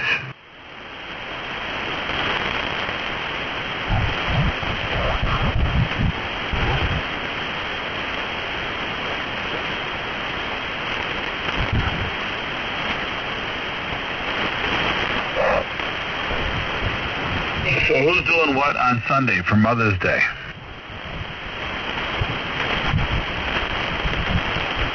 Yep. So how's it feel to have your radio dressed and tested by the great Rob Sherwood? Oh, I'd like to thank all the little people. No kidding. No, it's a big deal. It really is. You should be very happy. And the fact that it came out on top of the heap, I mean, holy crap. That's just terrific, man. That was unexpected. It really was for me, too. I didn't, obviously it's going to be a good rig, but I didn't, I don't know. What do I know, right? But I'm really, when I looked it up on Sherwood's website, I thought, wow, no kidding. This is awesome. Hey, did it bump my radio? I got to figure out how they do Yazoo serial numbers, because I think if I'm looking at things right, I've got the 8th radio that hit the U.S. Well, you have to understand something. I've been telling everybody all along that the people at the world-famous Toad Harbor always get the first radios because the manufacturers want us to try them out. So, that lie being said, you just got to back it up. So, you got the 8th one. That's it. That's all there is to it. Yep. Hey, Randy, did that bump my radio on the Sherwood list? It's the top of the list. It's the highest one that there is. So, yeah, it's far surpassed your radio. Am I number 2 now? What do you got? I have a 6500. Yeah, you're way down the list now.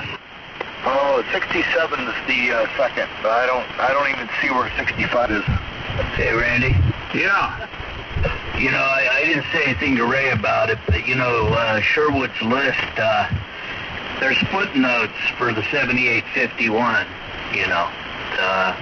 I don't know if he's ever brought that up to you or not. I've read all the footnotes.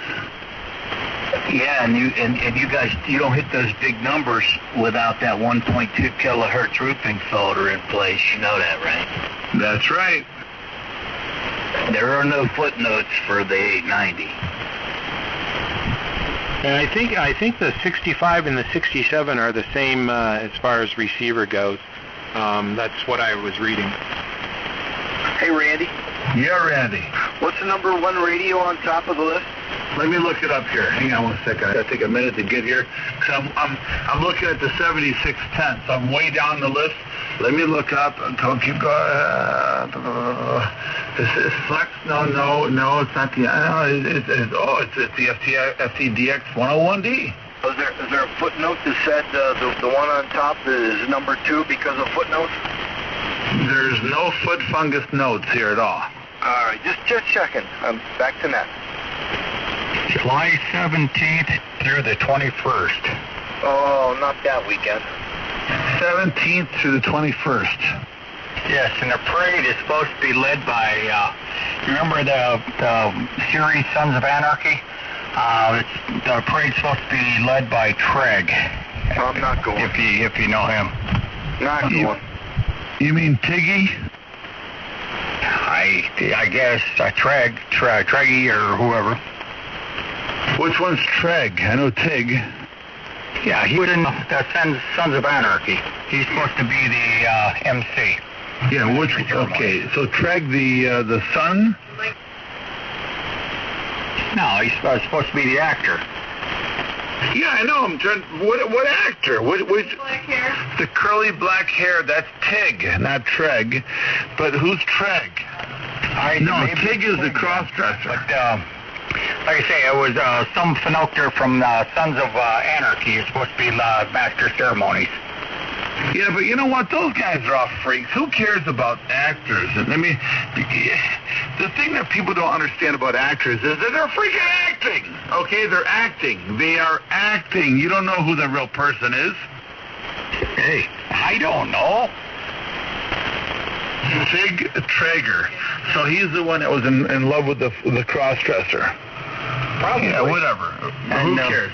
I don't mind going to a rally. If there's a gay person, and I mean, I don't care about that. Yeah, as long as he sticks to himself. I don't care about any of that stuff. It has nothing to do with me. If we want to come down to Randy, you're going down to the what's it called? Roar on the Shore. The Roar on the Shore. Will they let lesser bikes in there, like non-Harley bikes? Yeah, it's open to anybody. Suzuki's? Where is this? Even those. Hondas? Absolutely. Yamahas? Predominantly Harley Davidsons, but if it has 2 wheels or 3 wheels or 4 wheels, you can come. Okay, well, Randy, you're welcome. Bill, you're welcome. Of course, if they have Harleys, victories are. They're far above Harleys, so of course we're welcome. Yeah, how many victories are going to be sold here? Same as last year. There's still some new ones out there, believe it or not. Yeah, because they couldn't sell them the year they made them. Yep. What do you think? Yeah, I'm getting an Indian. They're uncrating them every day. Don't worry about it. They'll be around. They got lots of parts in a factory someplace. Yeah, I'm picking up a Indian Chieftain Dark Horse.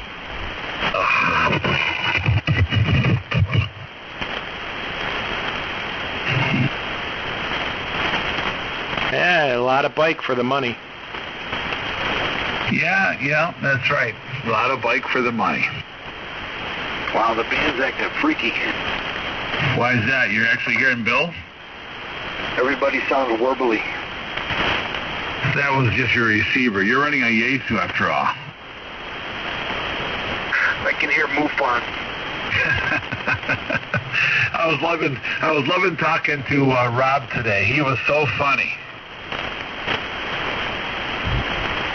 We were talking about Elfcraft. Yaesu come out price-wise? What's that? Where's the Yaesu sitting price-wise?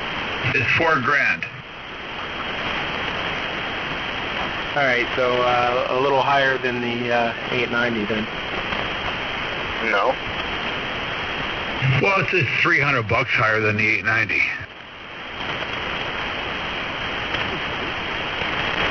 Boy, I bet Ray's going to be all over that when he hears that. He already heard it.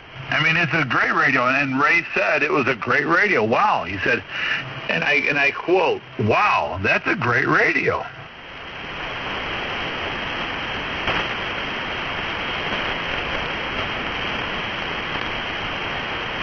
So does it have the traditional Yaesu menuing system though?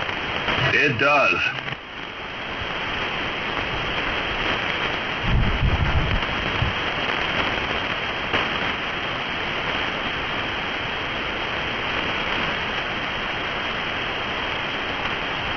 I don't know. I think I'm the SDR guy from now on, though. This Flex is just, I'm loving it. I'm not even interested in hooking up the 7610 again. K1YW. YW, go ahead. Yeah, good evening. Hello, Randy. Just around doing some more work on my four-man's SDR here. I finally got some low-pass filters hooked up to it, so just thought I'd say hello. Sounding good, but warbly. Yeah, you're sounding good tonight, Greg, too. It sounds real good. Yeah, it must be a little bit of a draw, though. Yeah, Randy was talking about hearing warbliness in the signals. Only people with the good radios can hear that. Don't brag about it. Well, I can't hear it, so, you know. I was just like a kind of a wobbly. Well, the only ones that I hear is real warbly is Bill on that SDR, but that's, you know, SDR after all. That could be the bitters. What are you bittering? It's some good old maple bitters whiskey here. It's really good. All right, what are you using? What's the recipe there? I don't know. I bought it at a farmer's market. It's an old farmer's recipe. I think it's actually got rum in it. Whiskey. It's a rum. It's a rum bitter. Oh wait, this is Bill from Vermont. You got it at some Whistle Pig or what? Fremont. Nope, I got it from a farmer who is making whiskey and distilling stuff. Oh, maybe we shouldn't talk anymore then. Oh no, he's legit, and he's got a license. He sells it at the farmer's market, but it is pretty darn good.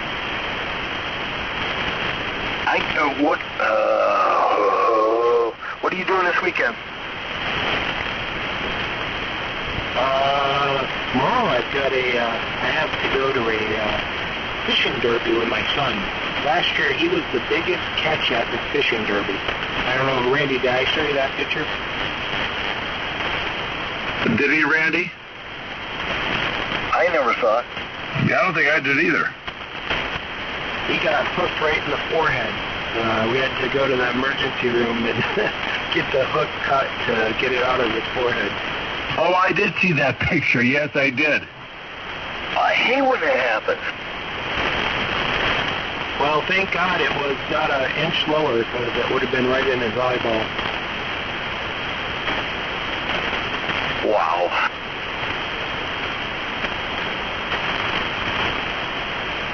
Randy, Rutland's not too far out of the way from Connecticut. You know, you're awfully warbly. Maybe you could stop past the farmer's market if I give you a couple bucks. I'm not so sure I could talk to you anymore because you're warbly. Like, it's, I'm not sure. You may have a radio issue. I don't know what you're talking about. Hey? Yeah, it's an balanced modulator. It's not. He's not running balanced Toad Harbor feed line. You see the difference, Greg? Yeah, one end is high impedance, the other is low. It doesn't work out. It's amazing how much Aurora we have in our signals tonight. They started, too. Yeah, I didn't hear that before. So is there going to be some northern lights? Maybe western lights even. I felt it. I want the space weather, Randy. The Auroral Oval isn't really that far south. Why you got to talk dirty like that, Russ? I'm going to start calling him Columbo. Speaking of talking dirty, where's Bo Peep?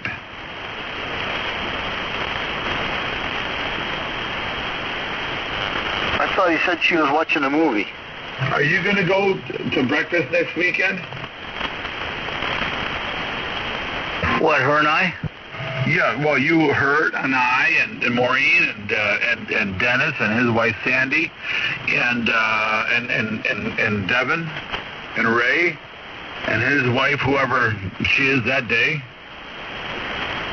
Hey, Randy, if I end up not going to out to Dayton, I might pop down and visit. Be great to see you.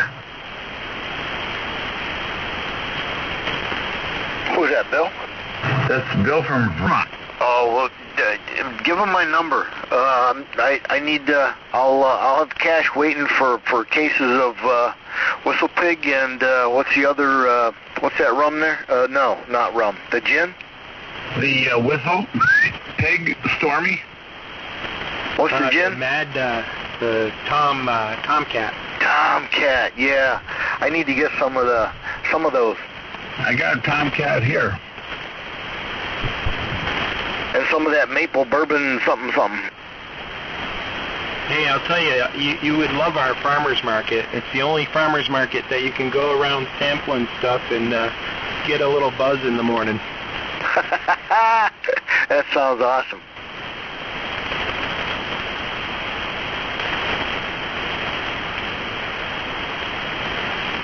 Hey, you know what, Randy? This is pretty amazing. I'll tell you, Amazon's stepping up the game quite a bit. I put in an order today, and most everything is going to be delivered tomorrow. You know, I've been on Amazon a few times, but every time I look up something, next thing you know, I've got in my browser all the same stuff I've been looking up. You know, that's just, I don't know, just kind of, to me it seems like it's a little too close, you know? Oh, cookies. Yeah. If you guys need electronic parts, Arrow is offering free next day shipping. Who's that? Arrow Electronics, FedEx next day shipping. It's amazing, isn't it? Yeah, they're doing it just as a promotion, but you know, it's got to be all the Amazon and all this other stuff going on that's pushing them. Yeah, I even ordered a new tire for the motorcycle today. I was lucky; it was on sale, $120 off. I got a Mexler 260 coming. It says it'll be here on Monday. You didn't buy a Mexler, did you? Oh yeah, yep. Everyone said the Mexler is a better ride than the Dunlop. Oh, Dunlops are a piece of crap. They are junk. J-U-N-K junk. Hey, Bill. Yeah? I've been using the Bridgestones and really liking them. Yeah, I'm not thrilled with the Dunlop. It's a real wide tire in the rear, so it takes quite a bit to turn on that sucker, and I'm at 4,600 miles and need to replace it already. What are you talking, your hammer? Yeah, Roger. So now the fun begins. Once the new tire comes, I can burn off what's left on this one. How much wider is the hammer tire than the cross country? Does that freaking pig have enough power to actually burn a tire? You can go wash your mouth out, mister. Shit. What, you got to hook it to a stump? No, are you kidding? That thing has more torque than any Harley ever thought of. That thing has more torque than any Harley ever thought of. 250 is the stock Dunlop, and I believe the cross country is like a 180.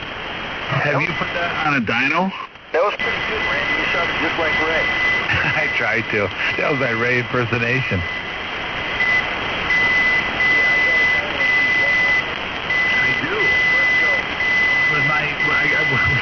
We got to go back and get my dyno. We got to go get my dyno sheet from the 88 Springer that I had. I won the high horsepower shootout at Wares Beach with that one. Yeah,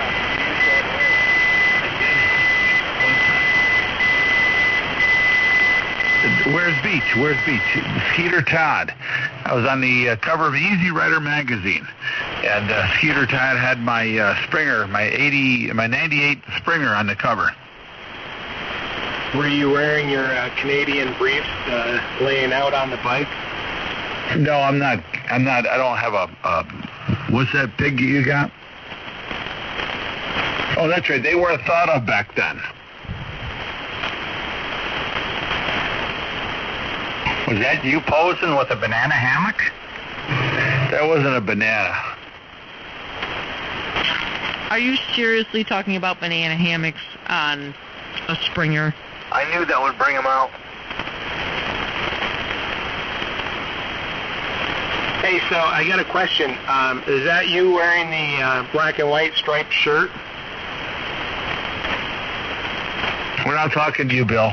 You mean on Gary's profile? Yeah. No, that's his girlfriend. Of course it's me. Okay, I was going to say, hey, I'd buy insurance from you. Oh, yeah. Well, that's kind of my plan when I sell insurance. So yes, thank you. Yes, if you're looking for insurance, I'm always available as an advisor. I get my insurance through Vermont Mutual. Have you ever heard of them? Absolutely, we're right with them. They're going out of business.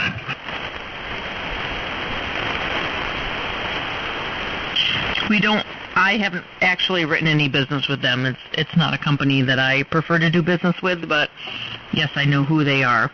But I work for Haler, Fryer & Kuhn. We're one of the 100 largest agencies in the U.S., so... Yeah, I can go through electric insurance, too. I work at GE, and we have a special deal through them also. That agent Dewey Cheatham and Howe? Remember that it's not about price, but about the value and the coverage that you get for that price. So just remember at the end of the day that insurance isn't about what it costs you at the end of the day, but what it covers you for, because insurance is all about the what-if, one-shot moment. So...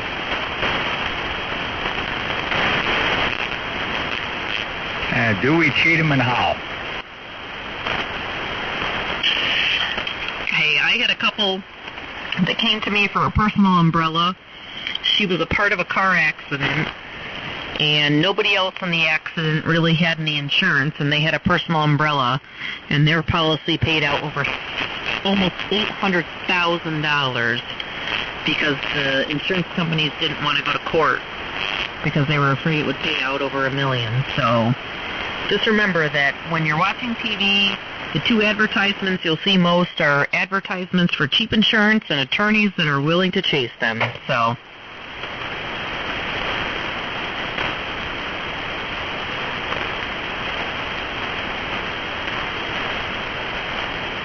where do you guys boat? You were talking about the lock being open. we keep the boat on Oneida Lake, and we have to move the boat from Baldwinsville, which is right outside of Syracuse, and bring it down the Erie Canal, but we can't do that until next weekend when the lock's open in the canal system. Okay, Oneida Lake, isn't that Harper home? Absolutely. I'll tell you, I was up at Thousand Islands and went to a motorcycle festival up there. That was a pretty good time. Beautiful area.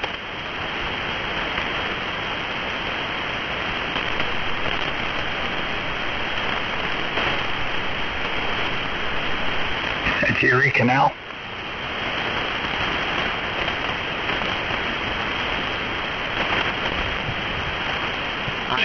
No, we're at the more southern end of Oneida Lake, but we will be passing by Toad Harbor in the next week or two when we move the boat from Baldwinsville down through Brewerton, past Toad Harbor, and down to Sylvan Beach at the southern end of Oneida.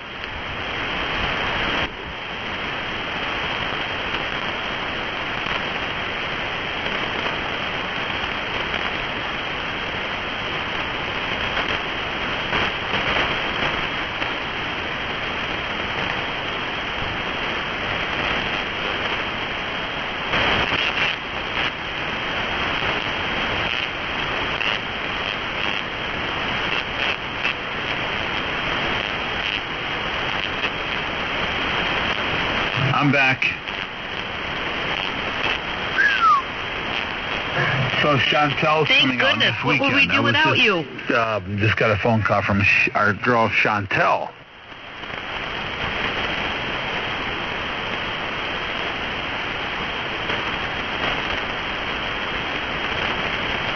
Did I change frequency? Hello, KB2ZVP. He covered you up. Go ahead. Oh, Mickey covered me. I'm sorry. Our signal is so strong over here. So strong. It has nothing to do with your signal. Trust me. Well, then what is it? What is it that made us so strong over here?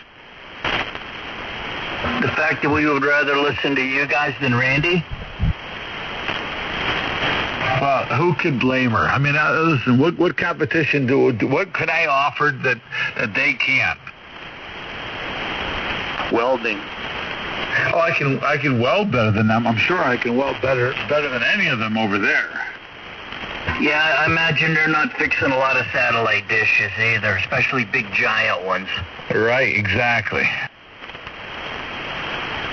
They're fun to look at, perhaps fun to play with, but when the crap hits the fan, who are you going to call? Ghostbusters.